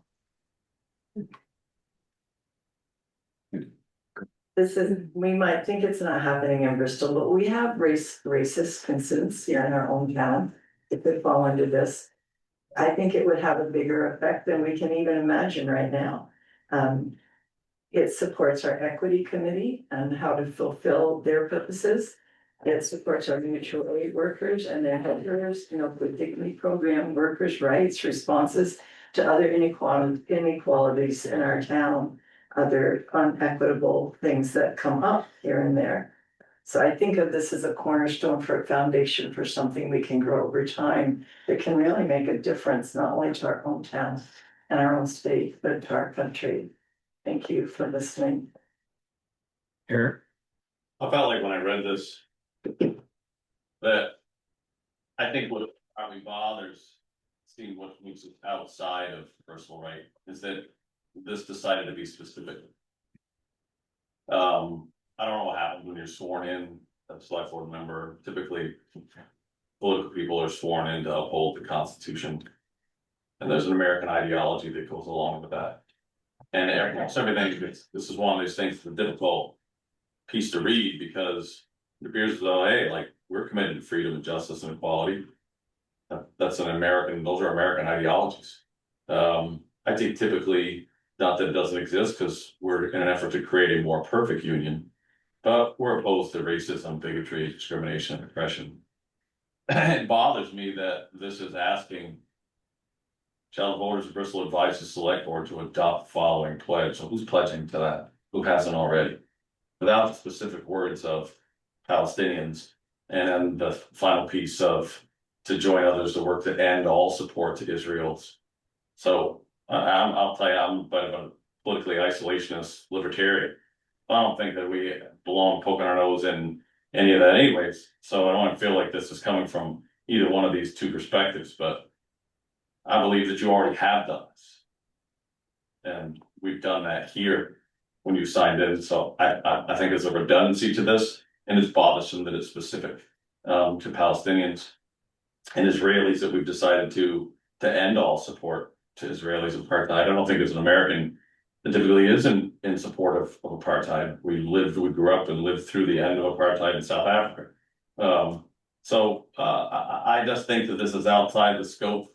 I would feel bothered if I was a select board member to have to do an additional pledge. I believe that most everything that is stated throughout Declaration of Independence, whether it's in the preamble or just the Pledge of Allegiance, I think that it solves these things. So I believe this is out of place because it's out of Bristol and it's out of the state. And I think you already stand for the things that are here. am I mistaken to, or was this brought up under anything else to be discussed at town meeting? Either last year and it didn't make the floor? Or it got, or we discussed it, did it get, and did we vote on it? We voted, it was about 40-60 and opposed, ultimately, we did a count. I would just argue that a lot water has gone under the bridge since then, and more people are more educated and more worried about situations than they were then. And I really feel it's up to the people to make a decision here. Yeah, I think as it's written, I think it feels binding in terms of asking us to adopt it versus voters of Bristol. I think the health one is worded slightly differently, and I have concerns about us directly adopting it since we're the governmental portion of the town versus voters or residents of the town. So I think those are obviously two very different things. You know, and Sharon mentioned the one thing this puts in jeopardy is potential funding avenues that we already have because of language that are in our grant agreements. And I would not want to put any of those at jeopardy by committing to something that could potentially come back to us later on. And as it's worded now, because it's directed directly at us versus the voters, I think it does that if we agree to put this on. Just out of curiosity question from this is asking each of you to make this pledge. If you oppose this, can you not take this pledge? I mean, how does that work? This is binding somebody to 5 people to something they may not believe in. This is tough for me to swallow. I mean, I think Eric had some great points that, I'll read that first one. We affirm our commitment to freedom, justice, and equality for all people. If we just left it there, what's already in our I think constitution. you've already We've done that. pledged it. The issue is that that's not the way it's petitioned. No, I know that. I realize that. And that's where, and we oppose all forms of racist bigotry, discrimination. Period. Yes. We agree. It's the few, we slipped that in, Palestinian people. I don't know, I'm not saying I don't. I probably meet people and I don't know. I don't know all that about overseas and all that stuff. And I just think, boy, can't they just get along? Yeah. But I mean, and it changed from a year ago, as she said, a lot of water's under the bridge, and I agree with you. A year ago, town meeting, there was still active war and horrific things happened. I'm not saying it's still not, but there's been a peace agreement. Last hostage in that current 1.5 year long war, whatever it was they had going on there, was returned today. So we're headed in a direction and a foreign perspective that's more peaceful than it had been in recent. So I understand maybe where this was coming from a year ago. But I think that the focus, Ian's point is, which is what caught me, is I don't think it's sitting in your chair, and it's Chris's point also that we're gonna make you pledge to something. Be signed something that's already a national scale being American. This is I can take issue with much of the tone of that. Your brain. What if there's something that they said we cannot decide on something for a future board? We can't commit a future board. well, we said that. We can't tie a future board's hands by committing to certain things. And that was my Yeah. first thought, was like, Yeah. are we Yeah. committing this to everybody else? Jessica, do you have anything else? No, I think I already shared my concerns. Thoughts, Greg? Yeah, I mean, unfortunately, as is written, it would be making a declarative statement as a municipality, and it would directly conflict with several federal grants and infrastructure projects that we currently have. While I understand that might not be the best response on why we can't do it, it would certainly put the town in financial jeopardy and or risk with already committing and investing so heavily into certain federal projects. And we are at a point where if that was to be jeopardized and pulled out because of a declarative statement that is conflicting with signed contracts that you all have signed and or approved of, it would put us in such a jeopardy that I do not know the outcome. Okay. I wish we could have potentially worked on it prior to and maybe gave some recommendations, although it's not our place to dictate what goes on. I'm sure they would all been more willing to have a discussion with him about what our contractual limits and obligations are.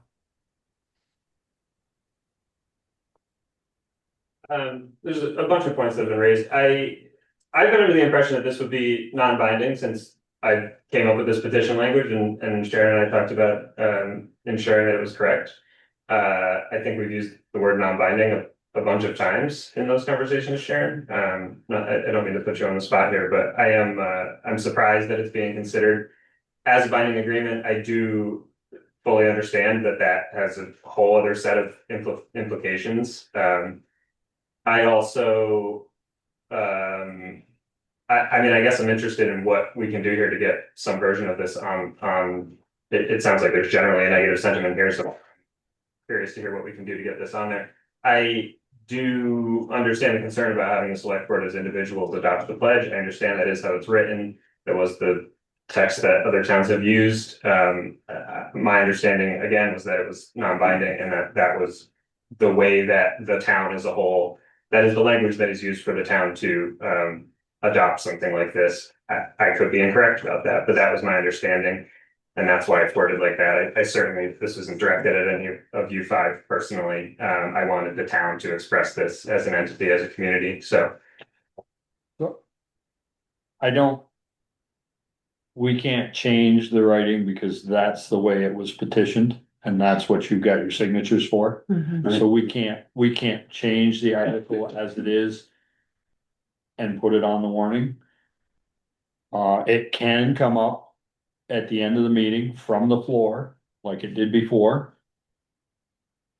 And you could Have a discussion. you could have a discussion and you could wordsmith it so that because you already know that we don't wanna be, as select board members, We aren't pledging. we aren't pledging. Not that we don't agree with what you're asking. I understand. But as select board members, we're not gonna pledge and so. I think the only way it's gonna show up, the only way it's gonna be talked about at town meeting is if it comes up from the floor. As something you bring up the way it was previously. And I would strongly suggest that you change some of the wording. If you don't want a negative response from us up at the head table. Can I ask, you all have the power to just say that this won't go on the ballot, but you don't have the power to tweak any of the wording? We can't tweak Because it because you got people who petitioned signed something, that specific wording. Sure. You all also have the power to put anything of your deciding on the ballot, right? On the warning.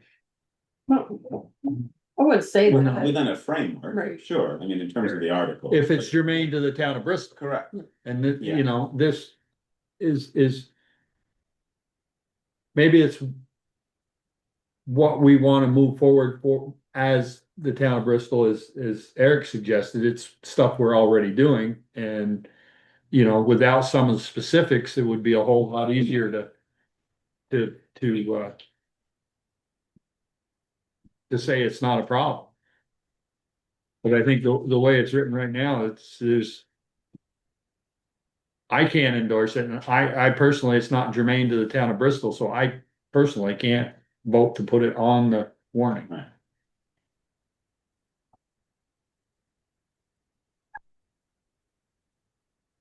It feels like we might be beyond this point, but the specifics are there for a reason. I know we all agree with the general stuff in here. I think that's pretty obvious to everyone in the town, but.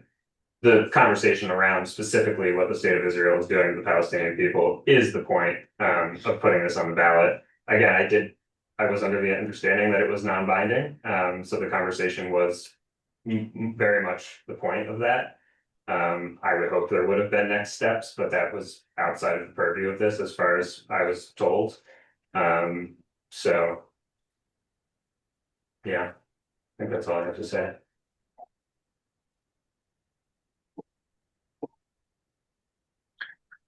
I mean, I hope you don't feel that we're just negative on the whole thing. That's not our intent. Well, Our intent is to follow the rules and do what we're supposed to do for the town. I mean, your shall the voters of Bristol adopt the following pledge may get it for you versus advise the select board. Sure.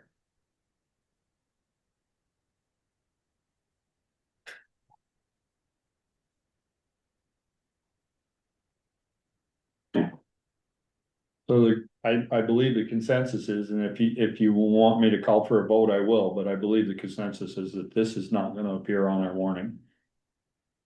I understand. I strongly suggest that if anyone has something like this in the future that they want to put on there, that it's made very clear if it's going to be binding or non-binding from the start, and when that language is presented.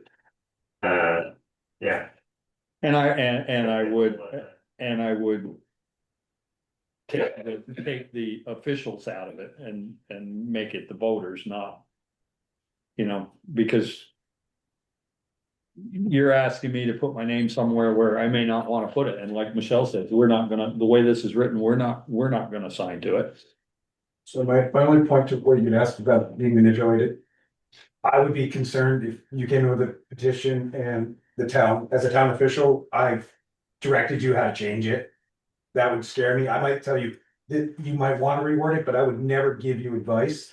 Because I feel that would be the town trying to manipulate your, so I would in the future seek out either legal or social counsel. And that's all I have on that. Yeah, it's specifically regarding whether it's binding. It feels like the select board part is what's making this binding versus non-binding. Is that correct? And so it had been described to me several times as non-binding, and that is, I think, the point I'm raising here. Gotcha. I mean, what if we had an article here that said,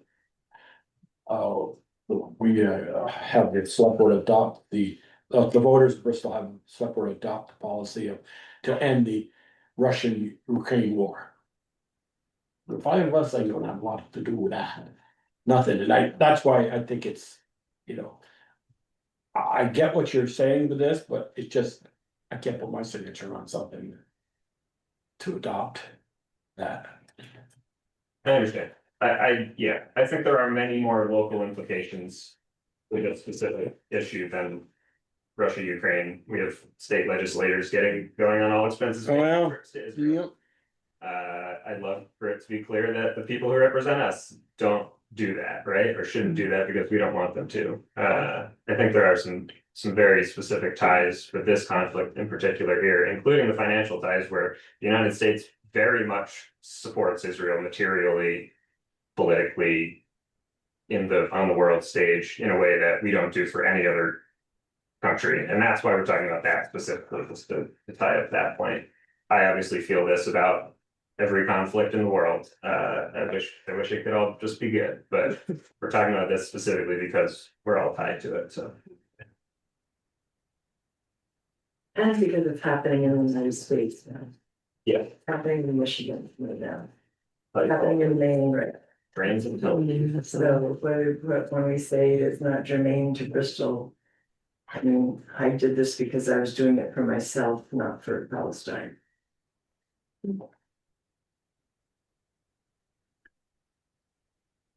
All set? Yeah. All right, what's next? Thank you for coming and explaining. Yeah, thank you. Should have had the opportunity sooner for what it's worth. I emailed the other four of you several times and never heard back to talk about it, but thanks for having us tonight. Here, for a little bit of advice, so if you want to reach the board, I would Best to say do it here. it's best to come to the board through the administrator. Back last March and say, it didn't go, maybe in April, you see us and say, I want to plan for next year. And get us, And go see our town administrator, because he runs the day-to-day stuff, and he sets the agenda. Sure. Thank you. Thank you. Thank you. Anything more for the warning? No, those are the last two, because those are the ones that we haven't. Thank you. Have a good night, Mr. Right. Yeah, those are the two that haven't been put on that we needed to discuss. Okay.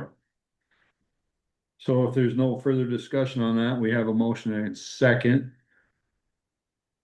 to accept the warning for the, Yeah, with updated changes to the. Updated numbers. Yeah. No. that was And the, then our agreement for having it be the one list of articles, but making it clear for those first two that that's for Australian ballot voting the next day. Mhm. So I'll reword that. So then, when we get for the meeting tonight, we'll say Article 3. Correct. Okay. Yeah. Yeah, we'll start into the town business. It'll be the voting for select board members and such.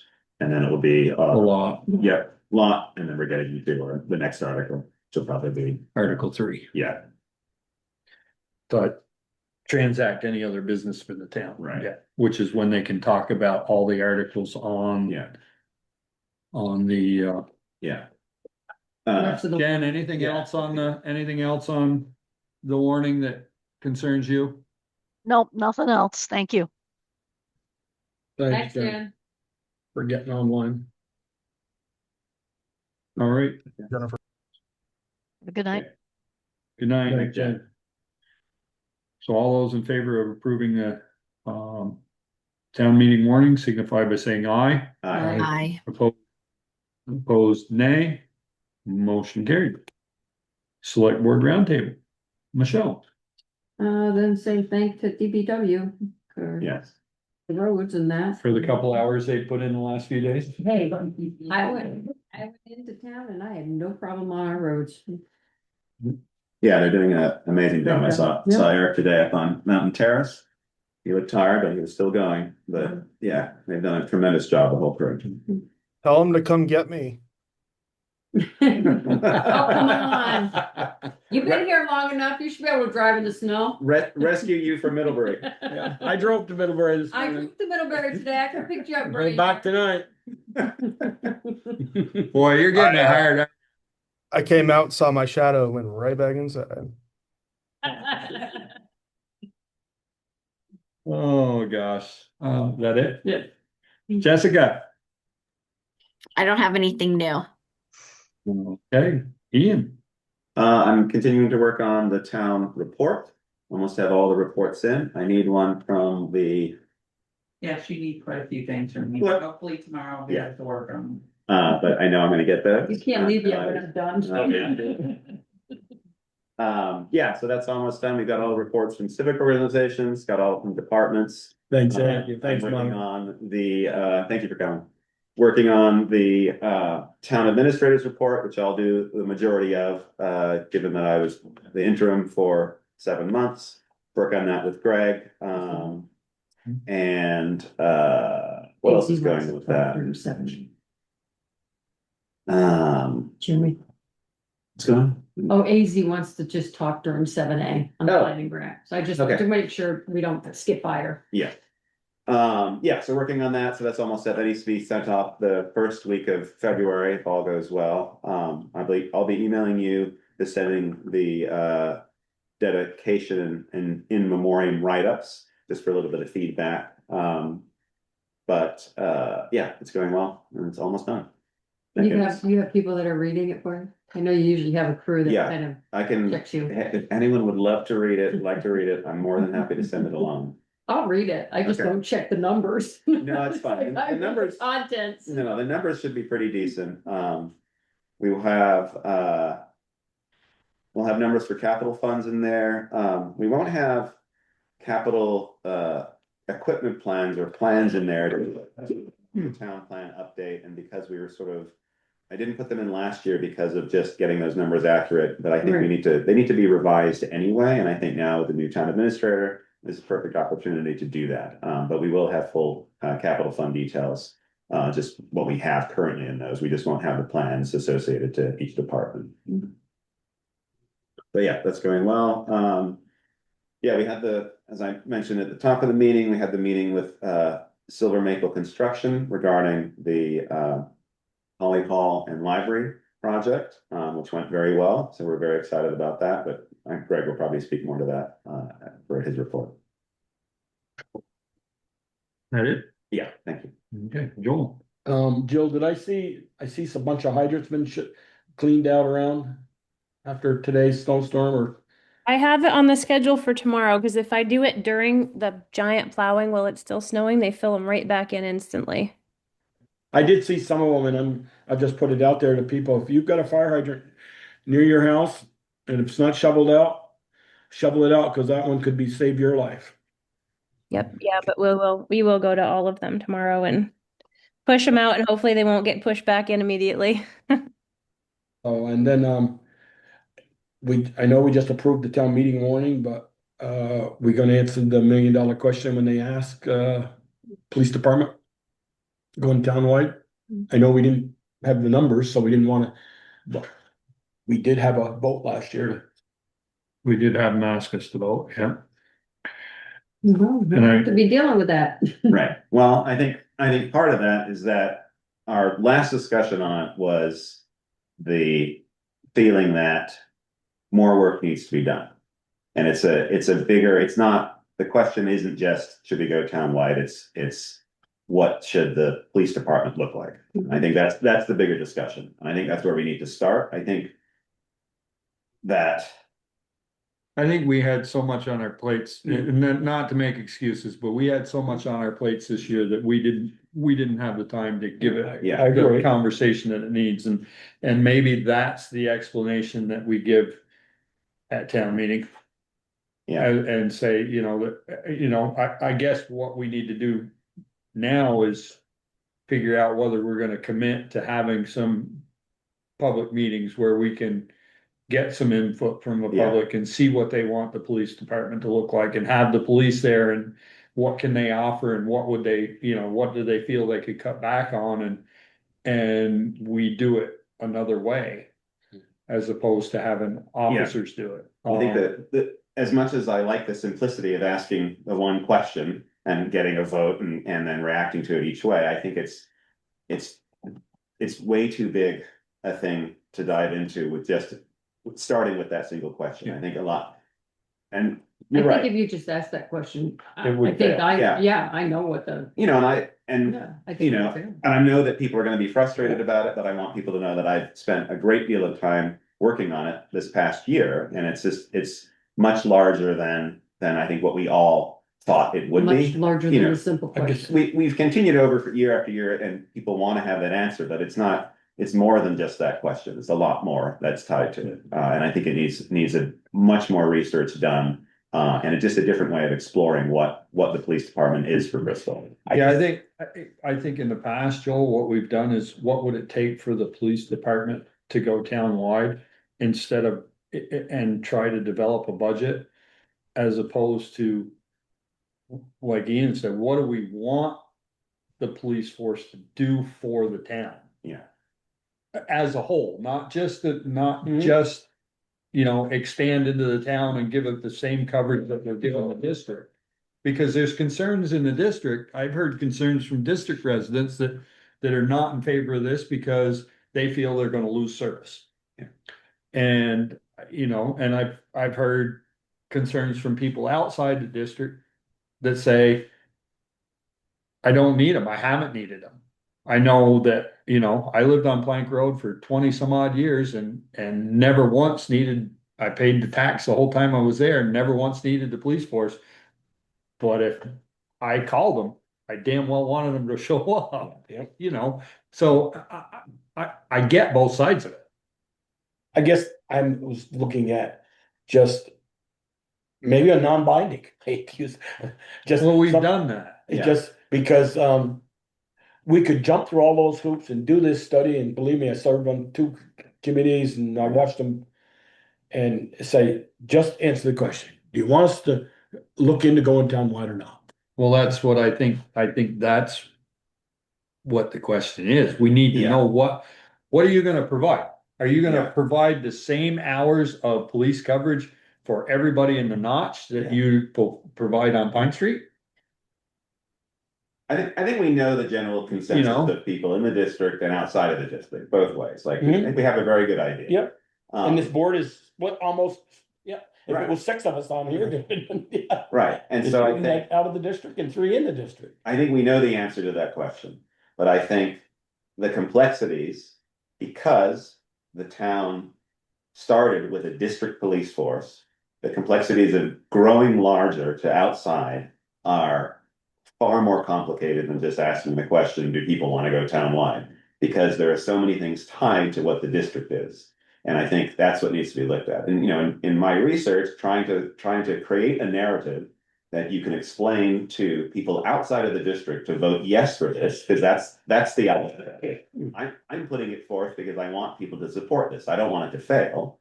But there's nothing I could create that would, in my mind, would convince people to vote for it as it is in terms of doing a simple expansion. Like, it's going to be 2 more offices and 3 more cars and they're going to get this because it's so district centric.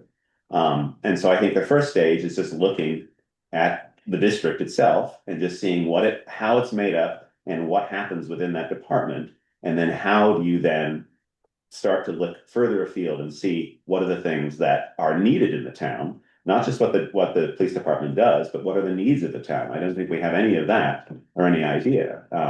I talked to a gentleman the other night that I have a lot of respect for, and he lives almost the last person in the out of the district person, and he had a pretty good idea, and I said how we would do it, I don't know, is if we had zones, like the district is the district, and if the zone was like expanded down to Rocky Dale up to we go to the Lincoln and all the way down to Hewitt Road and all the way up to Boss's Corner, people who know that, it's the corner up there, is okay, they might pay those people out of the police Zone district 2. would be zone 2.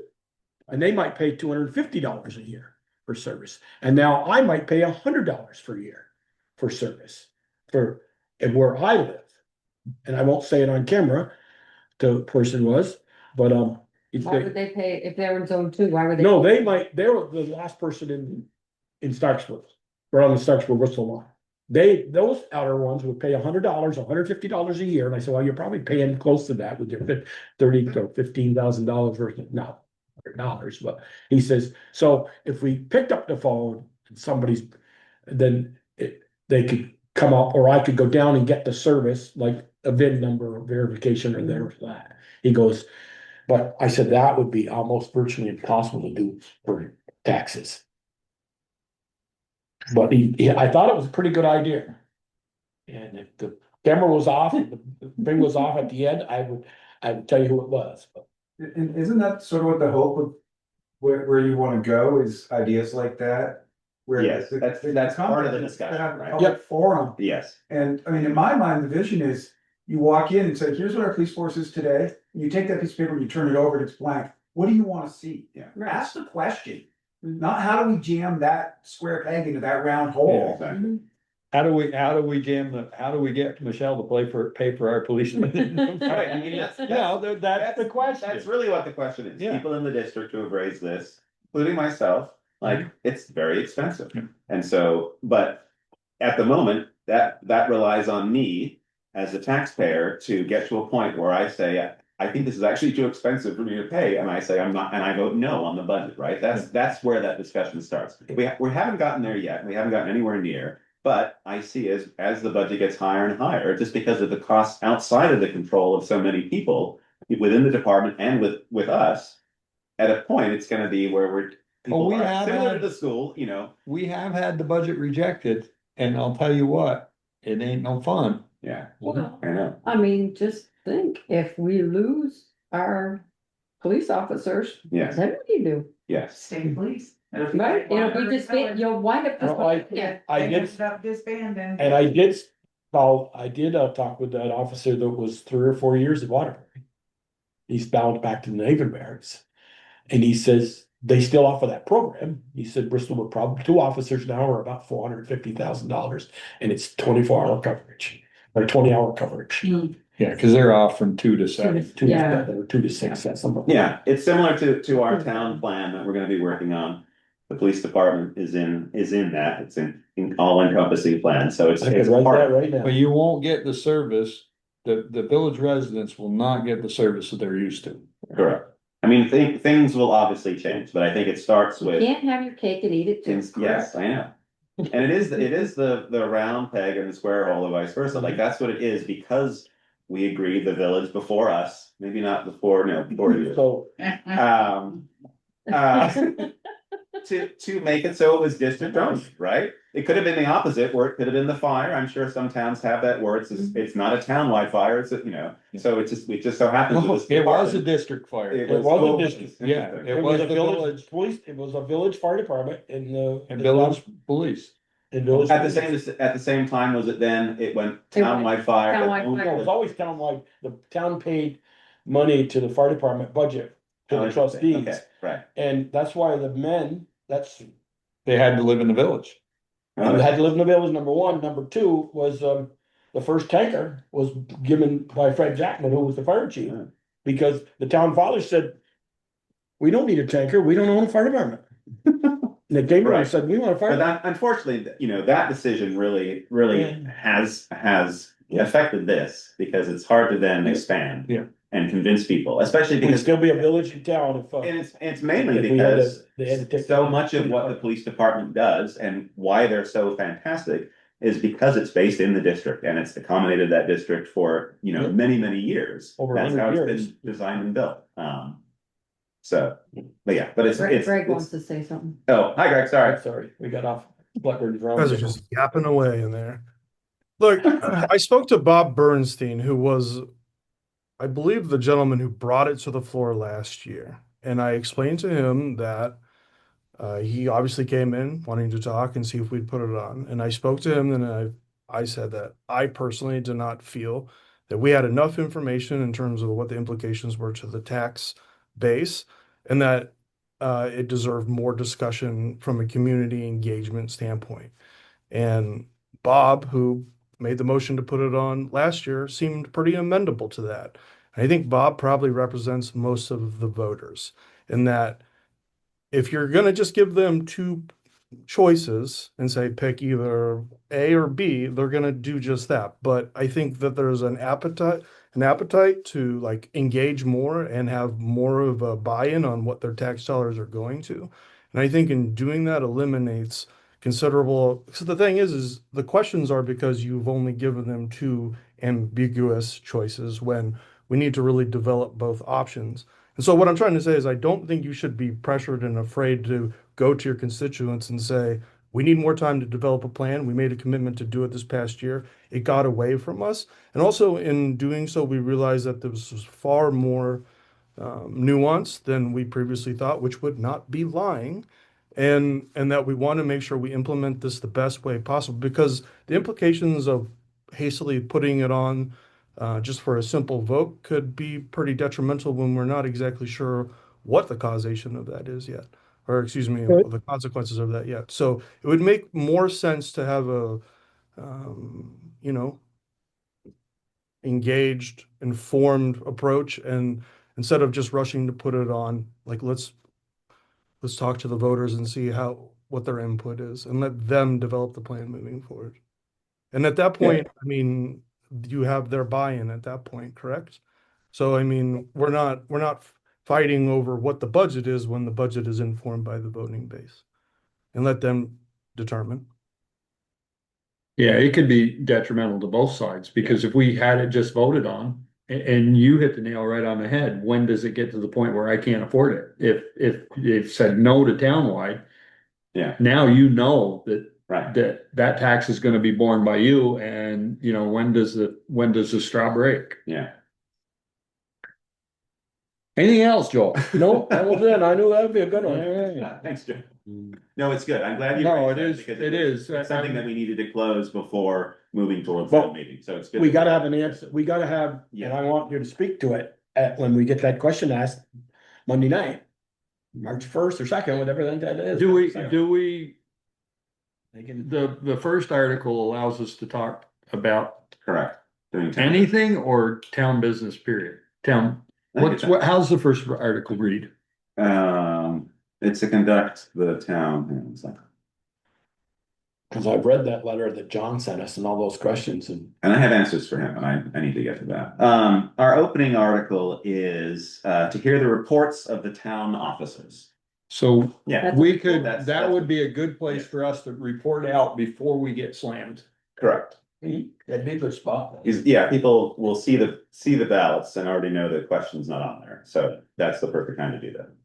And Greg will speak fantastically about that. I mean, we will, sorry. He's like, March 2nd? Yeah.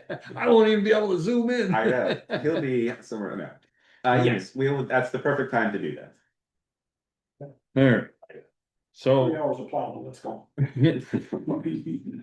Oh, it's me. I I don't have any concerns. I was told by my wife that I had to make an apology to Greg. I'm sorry, Greg. She said it was very inappropriate what I called you and that I should apologize. What you call him? I'm not gonna say. Wow, okay then. But I'm sorry. Apparently you said it when it was being televised and recorded. No, I called him to talk about an email we received. No, she was eavesdropping. No, Oh. yeah. You can eavesdrop on speaker, I don't think so. So he said I owed you an apology, so I am apologizing. I will choose my words more wisely in the future. When she's within hearing. Well, for the sake of your safety, I accept your apology. Okay. Town administrators report. All right, so we had a meeting last week with Silver Maple. We've been waiting for about 60 days for them to come up with the proposal. They've been working with us. They've been great partners. They've been trying to find the most efficient manner for us to execute this project, to also include the things that we need and as well as some things that would be nice to have. And so they're working with us to incorporate that. I sent them a letter of intent for us to move forward with those projects. I believe that was today, right, Ian? And then, so we should be hearing back from that pretty soon. Outside of that, I just really have some thank yous for Sharon helping with the appraisal. That's certainly taken quite a bit of our time here in the town office. Also Chris, working to help find some areas in which we could reduce in the budget. Both Sharon and Chris have been pretty instrumental in making this budget season. I'm not sure how it's been in the past, but to me, it seemed pretty straightforward and mostly because I have really good staff that make my life easy. I want to thank DPW. They've been out there slugging it out all weekend. I think they got in last night around 3 or 4 a.m., got some sleep, or they got done last night at 10 and we're back out at 4 a.m. So these frequent storms, and certainly this big one, have been running our guys pretty ragged. And while I haven't been in Bristol today, I know those roads are well taken care of. Also, Chris, my goodness, Chris was Addison County Firefighter of the Year. I just want to take a moment to highlight how an unbelievable accomplishment that is.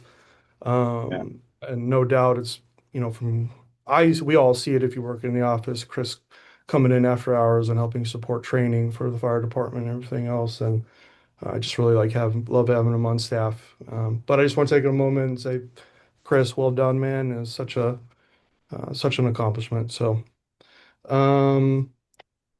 and also Rec's been super flexible and accommodating with the infrastructure project up at Holly Hall, and I just want to thank them for their flexibility and having to kind of hop through some hoops without hard deadlines or hard dates in which things are happening. And I know they'll continue to be a successful move, and I just want to thank them for that.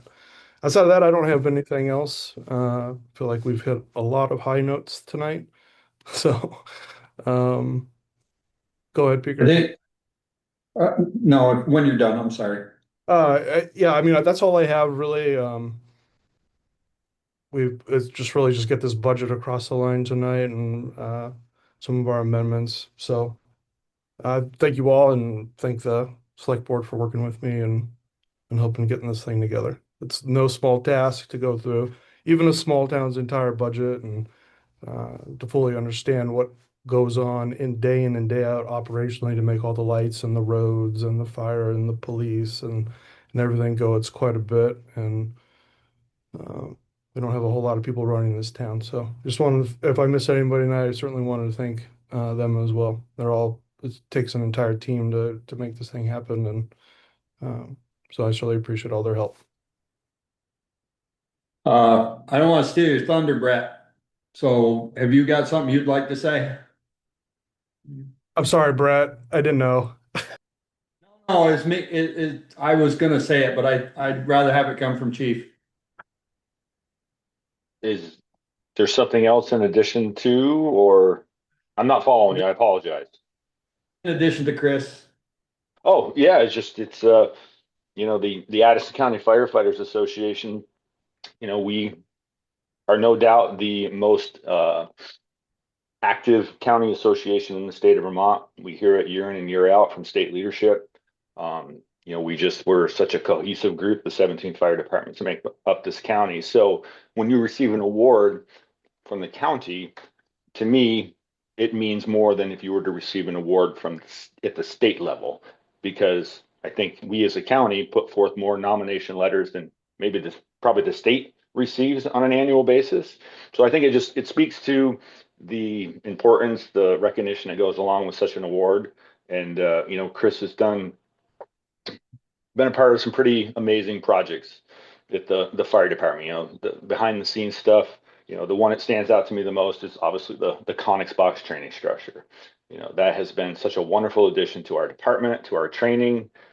Just having a place you can go and literally, not worry about breaking anything is amazing. So it's certainly a deserving award. I'm glad it happened for Chris, and yeah, congrats, Chris. You earned it, man. And our other two nominees. Oh yes, thank you. And honorable mentions. So put forth for Senior Firefighter of the Year this year, Joel Bouvier. And for our Line Officer of the Year, I put forth the name of Lieutenant Adrian Ludka. So, Joel, if you read your emails, you would know that. Yeah, congratulations. That's great. Amazing work. I was gonna congratulate you all, but I figured Chief was on and better coming from him. So That's great. thank you, Brett. Thanks, Steve. Also, as long as we got you, the Safer grant. Is that something we would be eligible for our new firefighter? That's supposed to cover his gear and all that stuff? Peaker, I just saw that email today, probably the same one you saw. I received it from the Fire Academy. I need to dig into it a little bit more. I don't know what we would be eligible for, but certainly I am going to research it a little bit, because if there's an opportunity to latch on to some funds that there's no match or nothing you have to reimburse is always a good thing. So I will look into that more. It is my understanding that grant will pay for all the gear for a new firefighter. So, I mean, you're talking better than $3,000. You're a little off on that number. Now it's changed a little. Yeah. Well, just to put it in perspective for my board members, so just to buy a firefighter, what we call a turnout coat and turnout pants, no boots, no helmet, no gloves, just a coat and pants, $4,000. Add another 5,000 for the helmet and the boots and the gloves. You got it. Another $400 for boots, another $300 to $400 for the helmet.